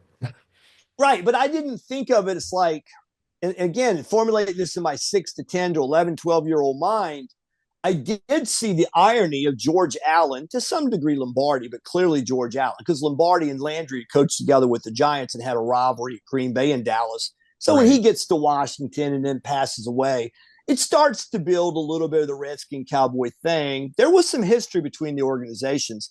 The Cowboys literally bought out the rights to Hail to the Redskins to force them, because George Preston Marshall didn't want. Oh, yeah. I didn't know that. George Preston Marshall was literally trying to block the Cowboys because he had the entire South in his television network. He didn't want the Cowboys. Right. So then I think it was Tex Schramm. It was one of the guys involved with the formation of the Cowboys. They found a way to buy the rights to Hail to the Redskins. Like, hey, if you screw around with us, you're not going to be allowed to play the fight songs at your games. All right. So then he conceded. That's hilarious. Yeah. So there was hatred. In the first year, the Cowboys' only win was against Washington, and Washington was 1-something. So in 1960, 61, 62, both of them horrendous franchises, can't win games. Cowboys begin to turn around in 65. Sonny comes to Washington, 64, lights up the scoreboard. Washington and Dallas have some epic matchups with Don Meredith and Sonny Jurgensen in the mid-60s. Sonny's lighting it up. He's throwing for – that's my favorite player. He's throwing for yards were unimaginable at the time, touchdowns, and they lose. Yeah. They were 500 team. They would lose to the Cowboys 41-40. Literally, they couldn't stop the Cowboys. Cowboys couldn't stop them. Epic battles. Then when Vince Lombardi, they're 7-5-2. Then that opens the door to George Allen. George Allen really pumps up the rivalry. The Cowboys are America's team. No, you're the nation's capital. You're, all the bullshit starts. So I'm in my early teens, or the 10, 11, 12 to 15 time frame when that energy is starting, and then Joe Gibbs comes in, and it's a beautiful thing. We go to Super Bowls and win. But again, the whole time kind of, I don't even know what the term would be. It's almost like a cartoonish type of view of the world. They're the Cowboys. We're the Redskins. Rah, rah, rah. Let's go fight. I never wore war paint at a game. I never wore headdress. Right. And really, Redskin fans generally didn't do that. We never tomahawk chop. We didn't do things that, and I hope you keep the Chiefs. I hope you do. I do. I pray for that for you. And I hope the Atlanta Braves stay the Atlanta Braves. But I would say some of those things that are found to be somewhat offensive are far more prevalent at Chiefs games and Braves games than anything I saw in Washington. Yeah, I'm really, really surprised that the Guardians changed their name from the Indians. Yeah, well, I know some history on that too, because I have friends from Cleveland. That was an absolute throw to Native American cultures of what they thought was an honoring of, in the parts of Virginia I live in now, I don't know, half the towns and hamlets and everything else are Native American words. Yeah. Yeah. Powhatan County but there's tons of rivers and towns and everything else. It's just a part of our culture in Virginia, because there was the melding of cultures, was there all the terrible things that are said about how whitey treated Native American. I get it, but there's still the melding of cultures. Right. And to some degree, I mean, it's where it all started, Jamestown. The Pocahontas, John Rolfe, Union, and absolutely, and where that takes us.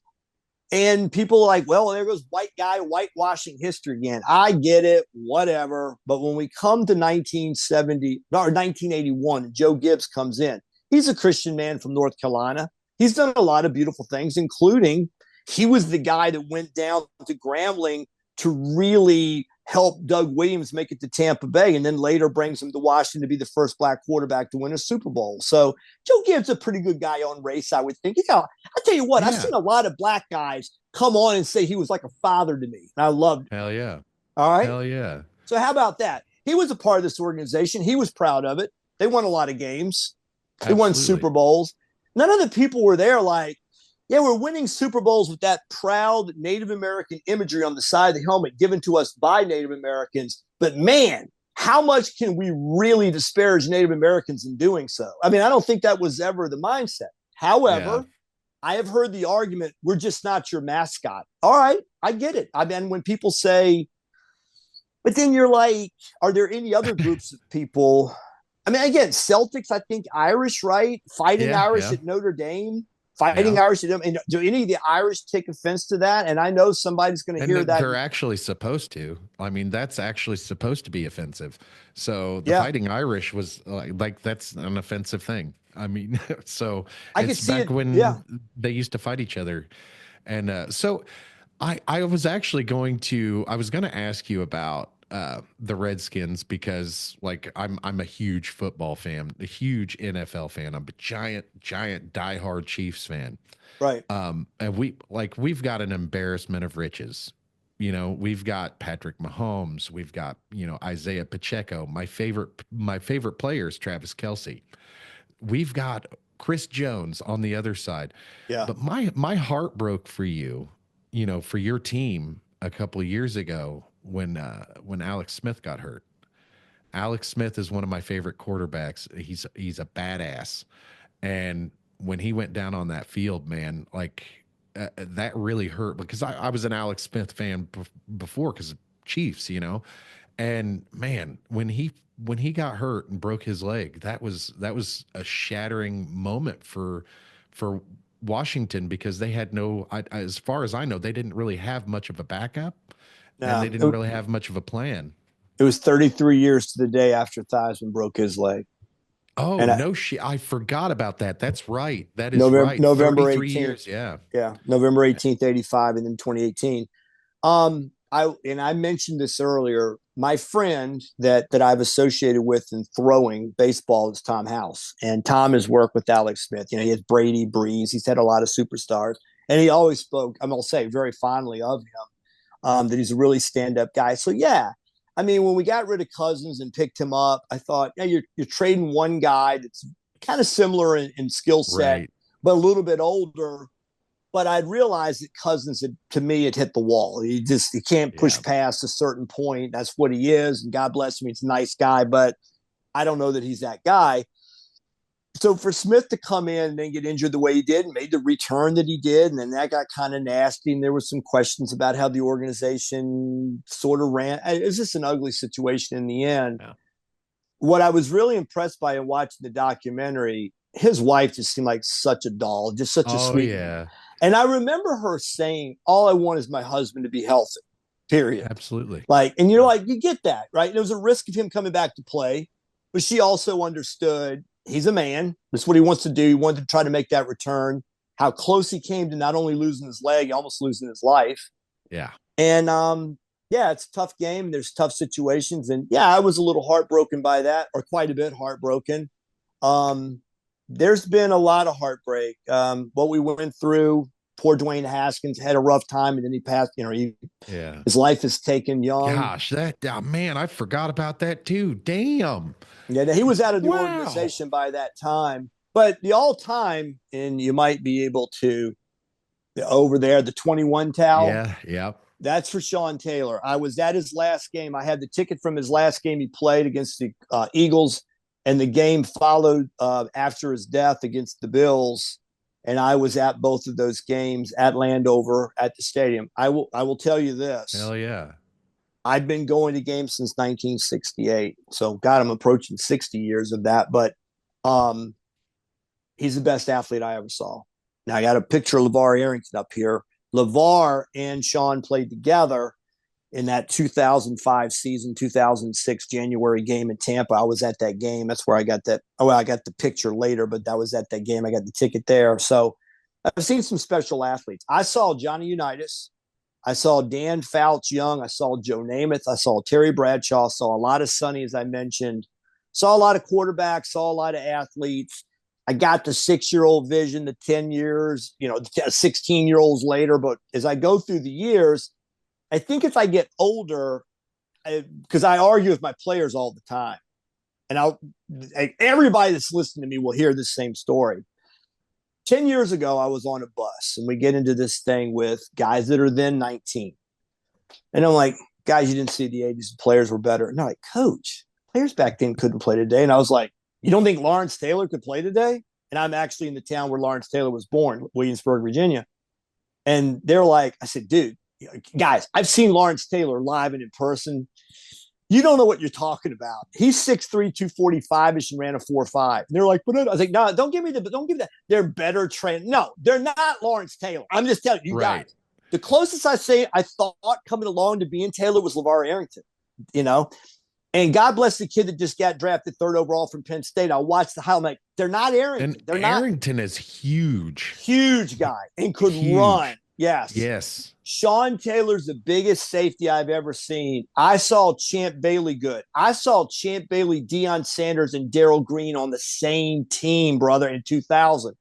Hell yeah. Bailey ran a sub 4.340. But back to the 80s, also from Virginia, Kenny Easley, Chesapeake, Virginia. Bruce Smith wasn't bad. He's a pretty good player. Charles Haley wasn't a bad player, right? I mean, so all these guys came out of Virginia, and I'm like, guys, you got Lawrence Taylor, you got Reggie White. What else do you want?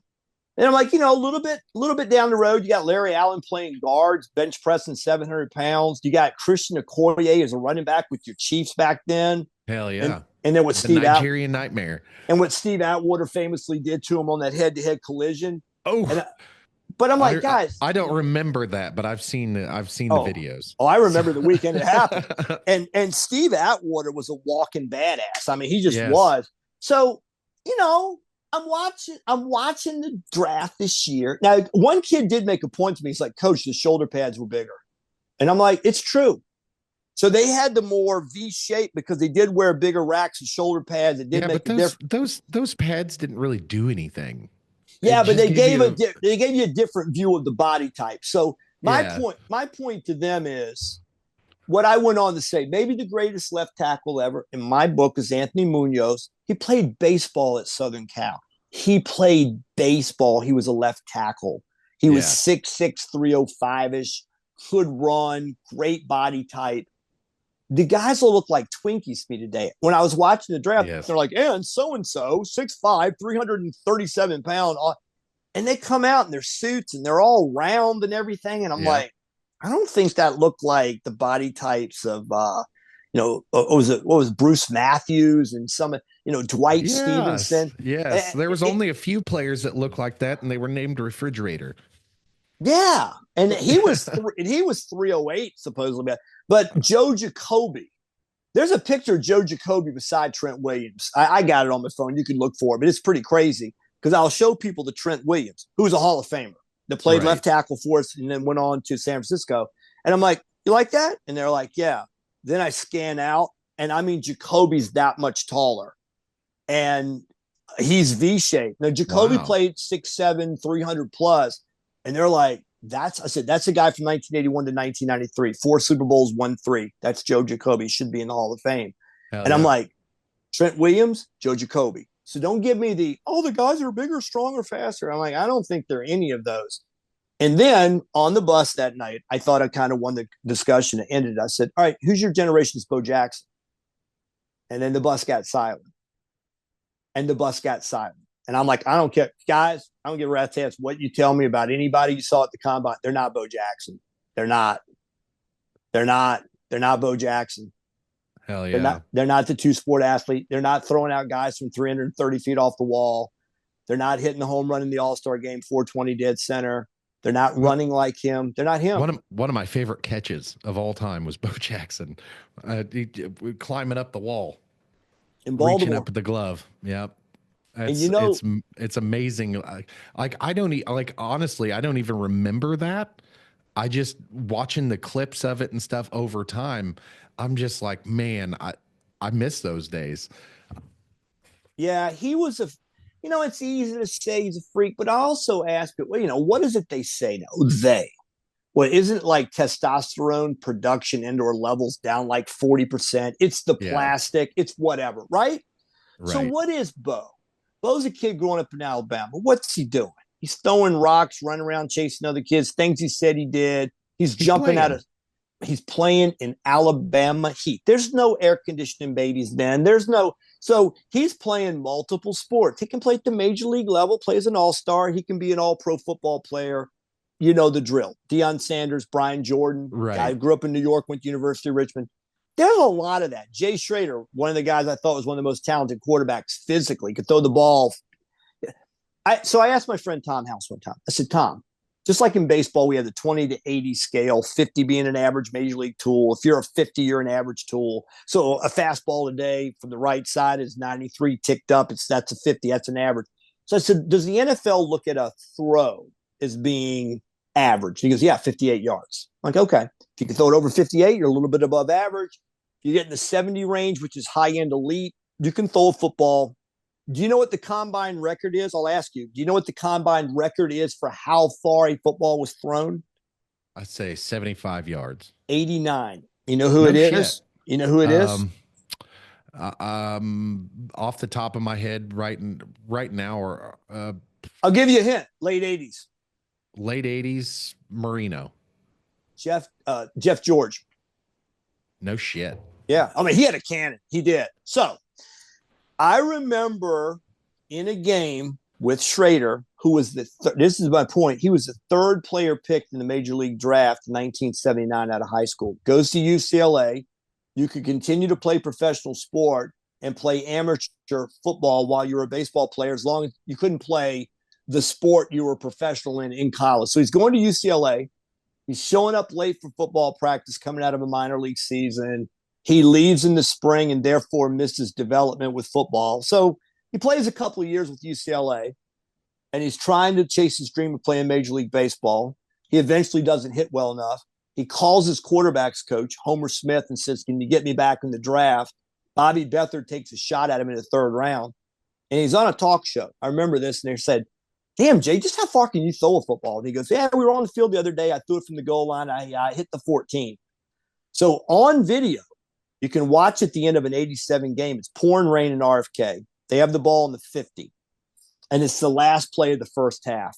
He takes the snap. Here comes pressure, rolls around, and he steps up and he turns his shoulders at the 40. He throws it in the stands. So in RFK, it's 40. From the 40, it's 60 yards to the goal line, plus 10, 70.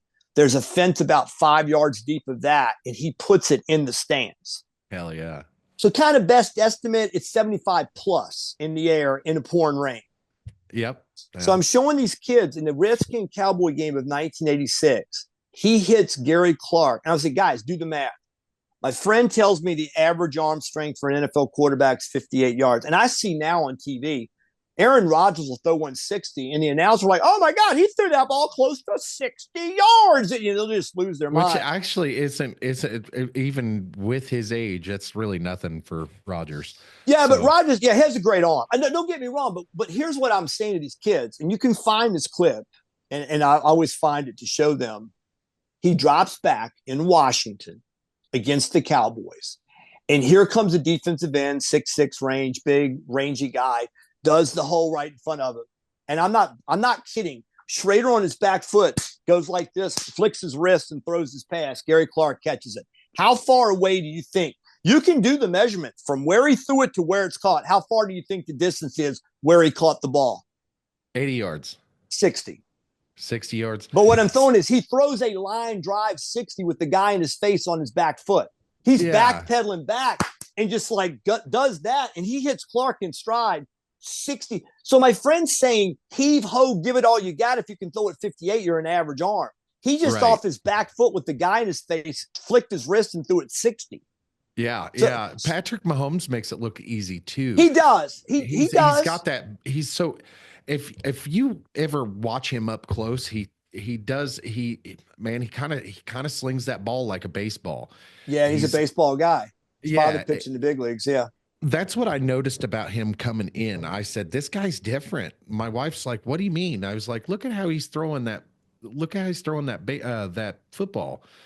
And I said, if you watch his arm, spring forward, I said, it's like he's pitching a baseball. Yeah. And if you watch him in slow motion, it sure as the hell does. It looks like he's pitching a baseball. Well, I got this from House years ago. I threw a football growing up. I got a bunch of footballs around here. I actually got a ball. Oh, I get them from these friends. This is an Atlanta Falcon ball from 2021. Wow. So yeah, and that's another thing that's different too, Jack, is the balls are smaller now than they were. I think so. But here's what's crazy. This is a Redskin ball from the 100th anniversary 2019 season. You see it's got a stamp. It's actually got a chip in it. But I noticed that when I was in California doing with some stuff, I carried some guys out to work with my friend House. And I was in California, and there's always professional baseball players there, and there's always football throwers mixed in. So there's footballs laying around. And I was throwing a football. There was a Rams ball and a Colts ball, which simply meant some guys in those organizations had dumped them off when they came to work with Tom. And then there was an NFL ball with no team stamp out there. I started throwing that with a kid that was in AAA with the Mets that I've gotten to be close to, and we were playing catch. And I'm like, is that ball like super fat to you or what? So then we go over and we grab like the Colts football, and it's streamlined and I'm throwing it easy. So the guy I get this ball from is a guy in the business that muds balls. I did a show with him. He muds balls. Yeah. He's into all that. He knows all of these people that work as equipment managers. That's what I got this ball from him. So he got it from a guy he knew. And I asked him one time, I'm like, look, is it just me? Or every time I get one of these balls that truly have the stamp and came from a ball that was sent by Wilson to the team, why are they so much more streamlined? He goes, because they're the better footballs. So what he said made sense. They make like something, hundreds of thousands of balls per year. Yeah. And what'll happen is they've got a group that weigh the ball for certain tolerances. Then they wrap a tape measure around. If the ball's 3/4 of an inch too long, it goes into a bin.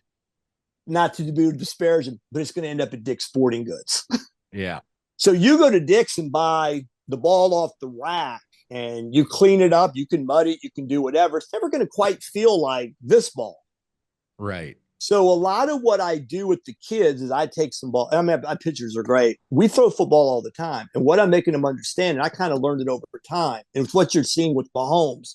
To actually throw a football well, you're throwing with your fingers.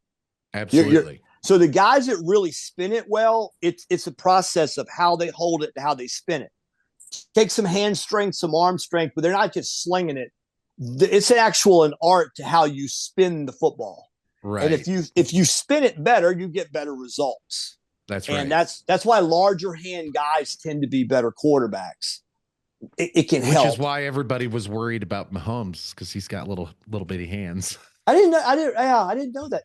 Yeah, they were worried about his hands being a little too small because of he's pretty short. You know, he's like he's not short. Like 6'1", right? Yeah, 6'1", 6'2", something like that, and which is not short, but for an NFL quarterback, now, yeah, right, yeah.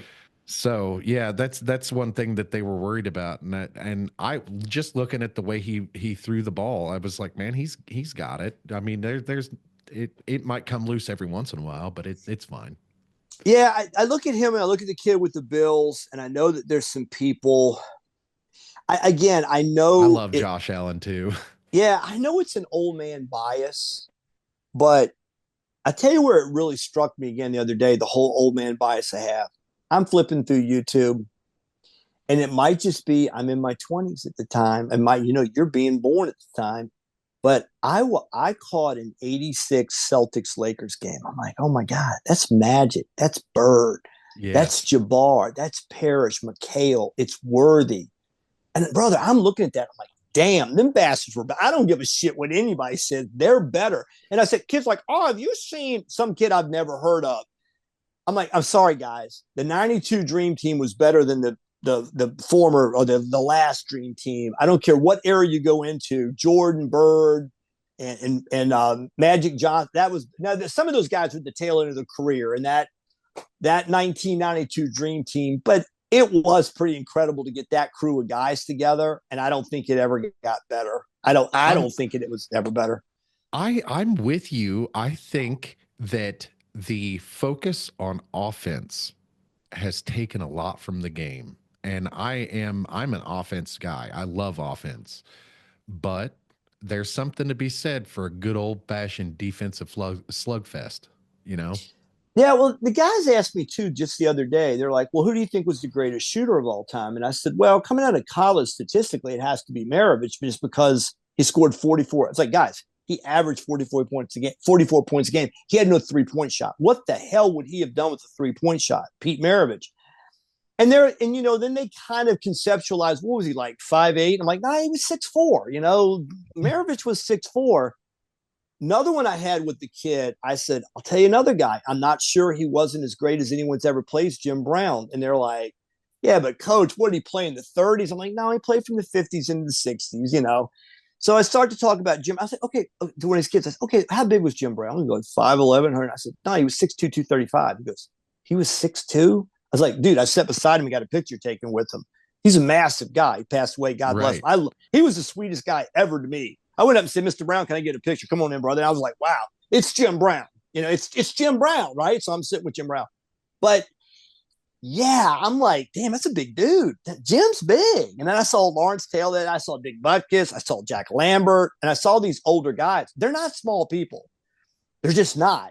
So this idea that the game all of a sudden they've gotten bigger, faster, stronger, I don't buy it.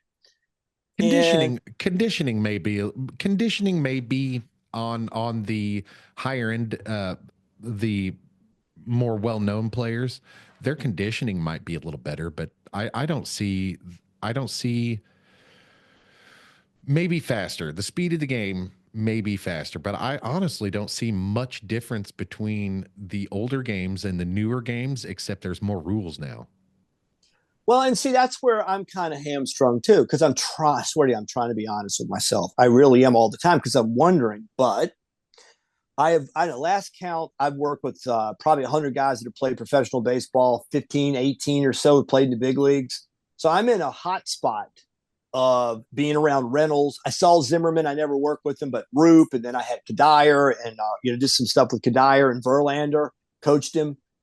And I saw him grow up, and I'm like, they're pretty special. They're pretty Yeah. special. And I've seen them at big league games and play, and you know them. So you kind of know, you've seen them. You saw them grow up. Right. And then you think, well, how does that align with other guys who grew up in other places? And how would it have aligned with 1987, what the players would have looked like?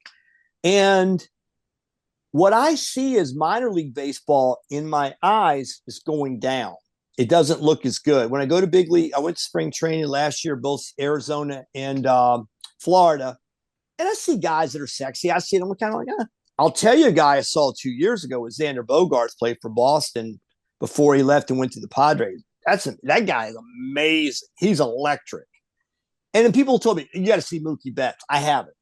A guy I used to do pitching lessons with went on to be a major league umpire. I asked him one day, I said, hey, day in and day out, who's the best hitter you see? He goes, Freddie Freeman. He never misses. If it's a pitch and a hitting count and it's there, he rips it. Who's the Oh best yeah. pitcher? He said, Verlander. Verlander's the best pitcher I've seen. So he's telling me, he goes, here's what Verlander does. Here it is, hit it. Here it is, hit it. You might hit a solo homer. Couple guys get on base, he sticks it up your Yep. ass. Now he starts Yep. getting tough. He goes, he conserves pitches by just challenging. He throws fastballs. He comes in there. Yeah, I knew, yeah, he really does. He really comes right after him, and then that's yeah, one thing that I really like about Verlander is because he's good. he's a Hall of Famer.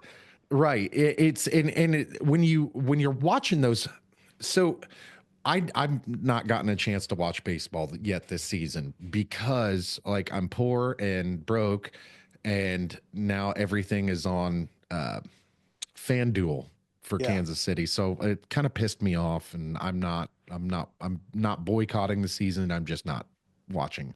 But when you watch good pitchers pitch, they either pitch around the batters or they go right after them. And I really, really like the ones that go right after them.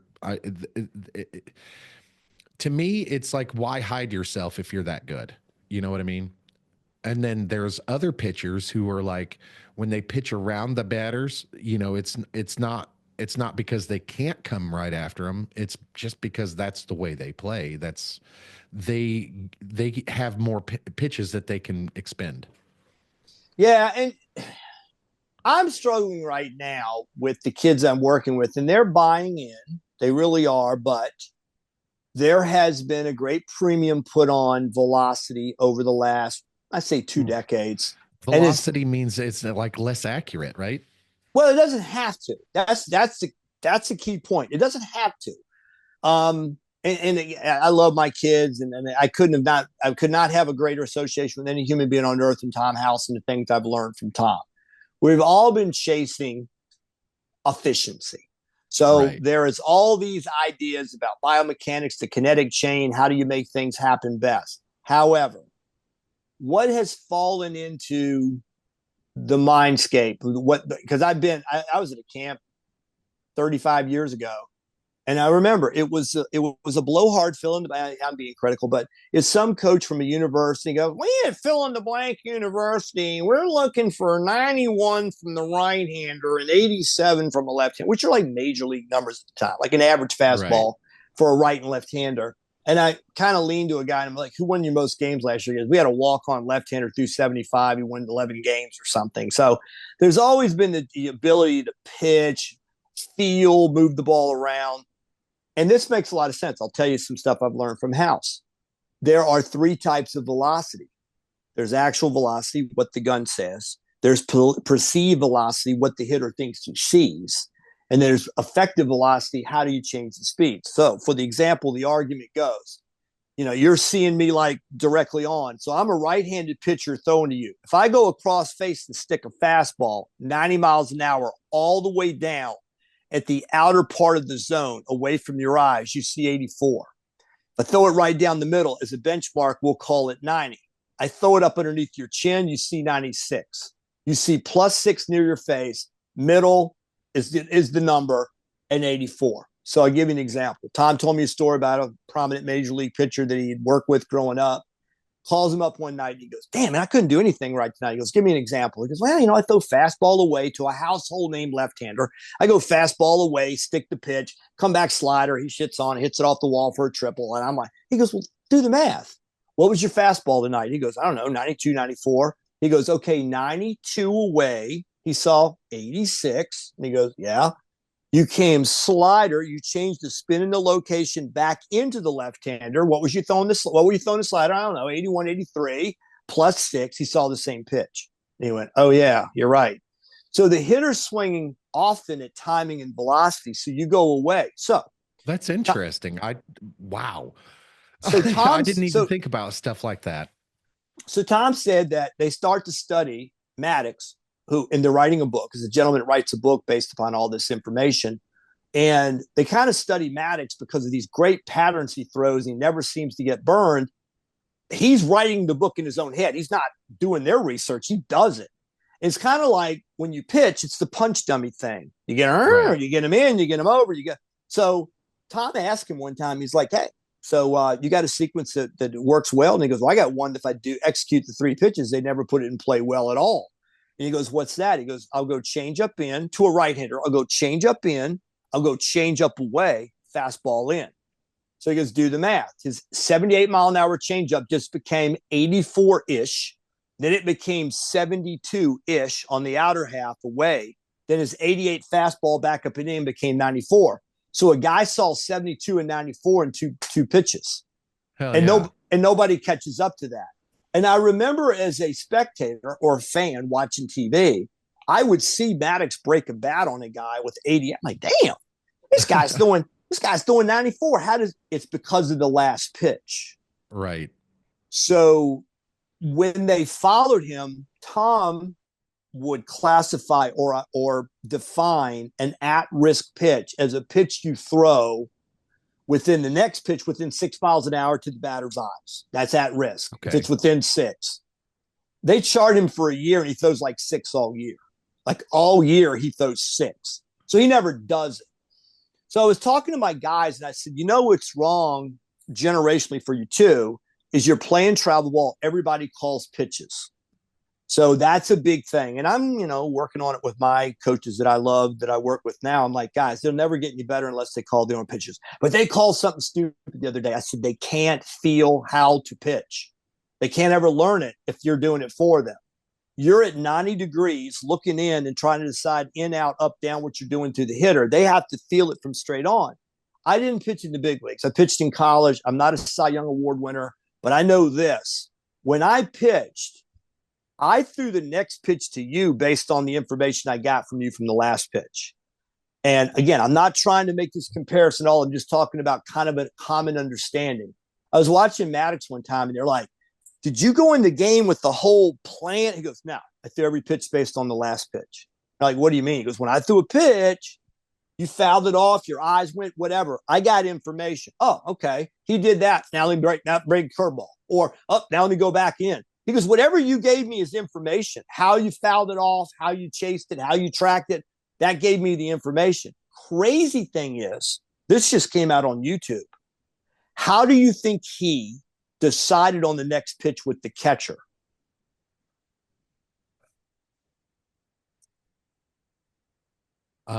Reaction time.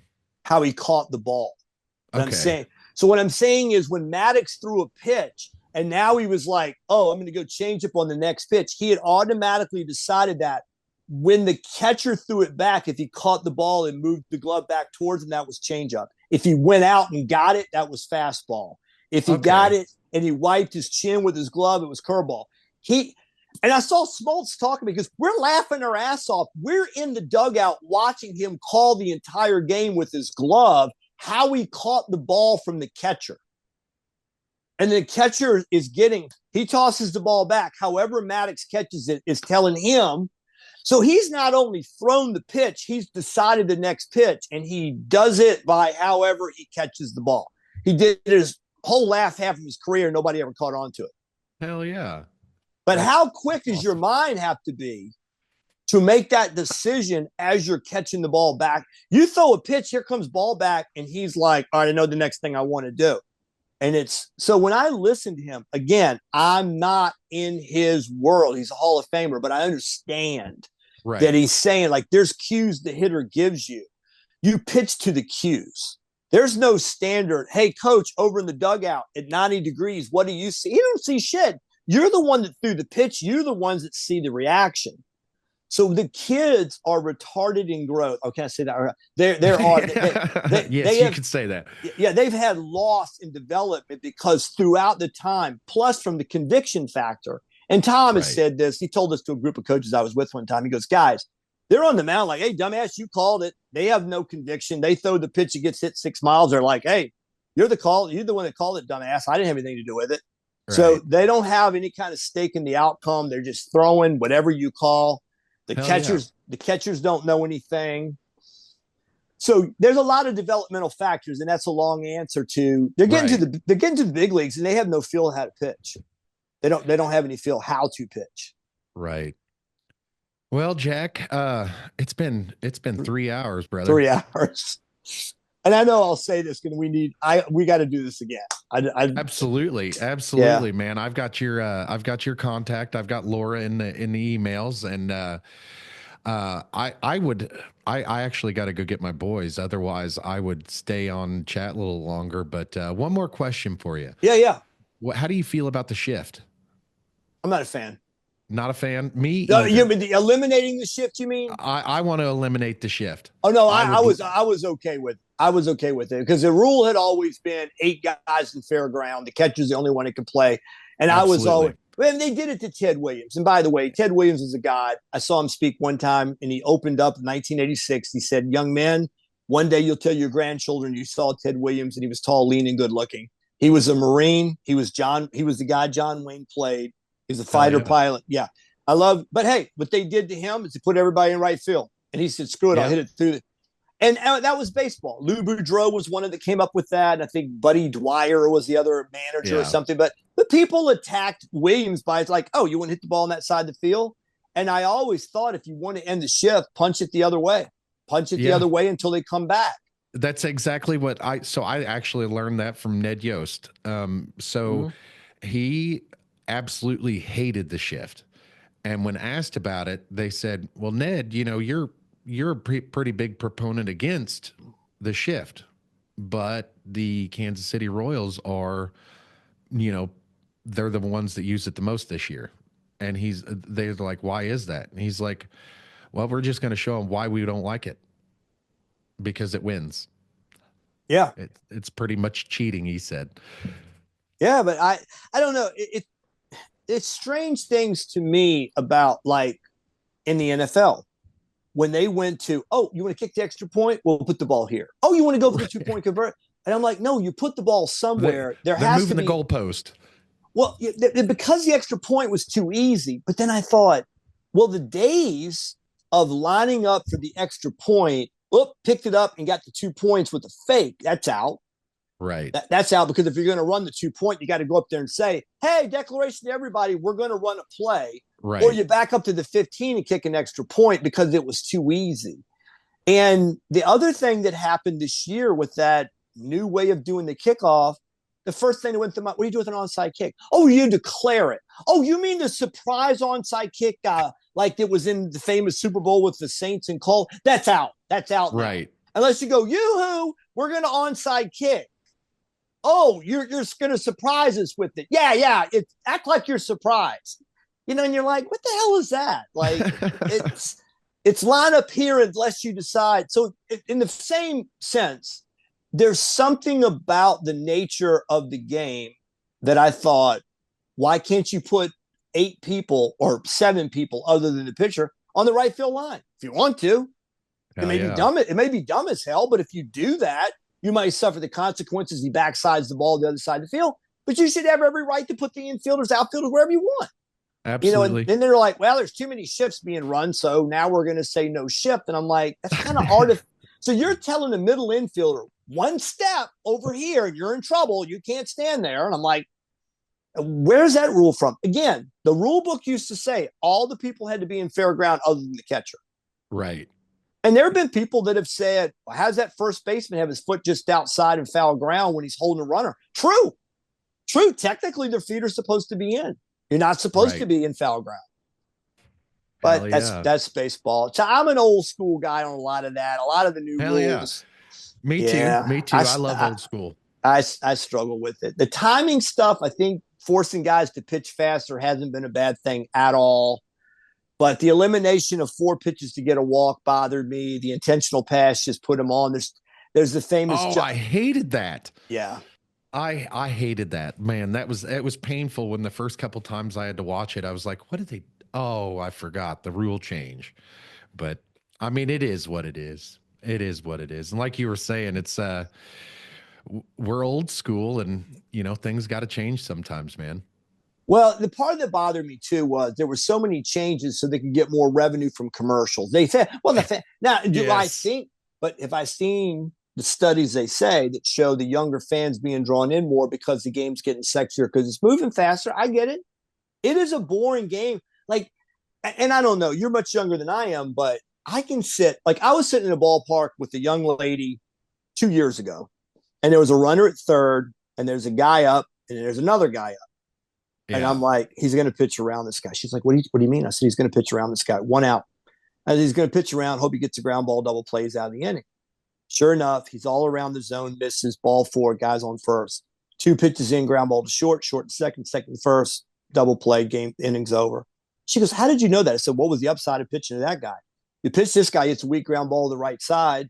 This guy scores from third, has 2 out, nobody on, but you gave up a run. You can screw around with this number 7 guy, get to number 8, and see if number 8 will hit into a double play. Yes. And she was like, you really saw that? And I'm like, again, I'm not trying to Einstein you here, but I'm thinking, but that's what I'm thinking. That's what I'm thinking watching the game. If it's the bottom of the first or bottom of the second, like we may not be able to tell those things, but based on the tempo of the game, you kind of get the feel for those type of things. And I don't do things just like that in baseball, but like with the NFL, I do. I absolutely do. I could say, well, this is what they're going to do. Like, why would they do that? Well, honestly, like, look, there's a giant hole right there. and Yeah. it ends up that play goes, the way I said it would. And I'm like, see, I told you. But the only reason I say that is I can understand the fans there with his two kids and wife and a couple of pops, and they Right. got he's not sitting there wondering whether they're pitching around the guy. Right. Just show me a home run. Show me a 106-mile-an-hour fastball. Hit the lights. Drop confetti. Entertain us. I mean, Hell that's I yes. think, and I kind of get that. But I'm saying for the guy that grew up and some older person taught you how to keep score, and you were Yeah. scoring a game when you were 8, you actually knew what the position numbers were. It's a different world. I get it. But I think it's beautiful. I think it's art because I I'm really agree. immersed in it. So I I can agree. sit there and be thinking, is he going to go on this pitch? Is he going to go on this pitch? Like, I'm thinking that, like, no, he's going to hold. Okay, wait a minute. He just tipped that. He took a little extra lead. All that's in my head. And I appreciate all those moments leading up to boom, here comes something's going to happen. There's going to be action on the next pitch. That matters to me in between the pitches. Hell The yeah. average fan, it doesn't mean anything. It just doesn't Right. mean anything. Right. And I get it. And if you're trying to attract people with low attention spans because they're on the phone all the time, I get it. And they got to sell tickets. They have to sell tickets. I get that part too. It's just, I think, kind of heartbreaking that people don't have a greater appreciation for the tiny moments. Right. Exactly. Exactly. And with that, man, that's a good, beautiful place to wrap this up. And Jack, you hang out with me for a minute. We'll say Yes, goodbye to sir. the guests or the listeners, and we'll catch up next time. See you guys.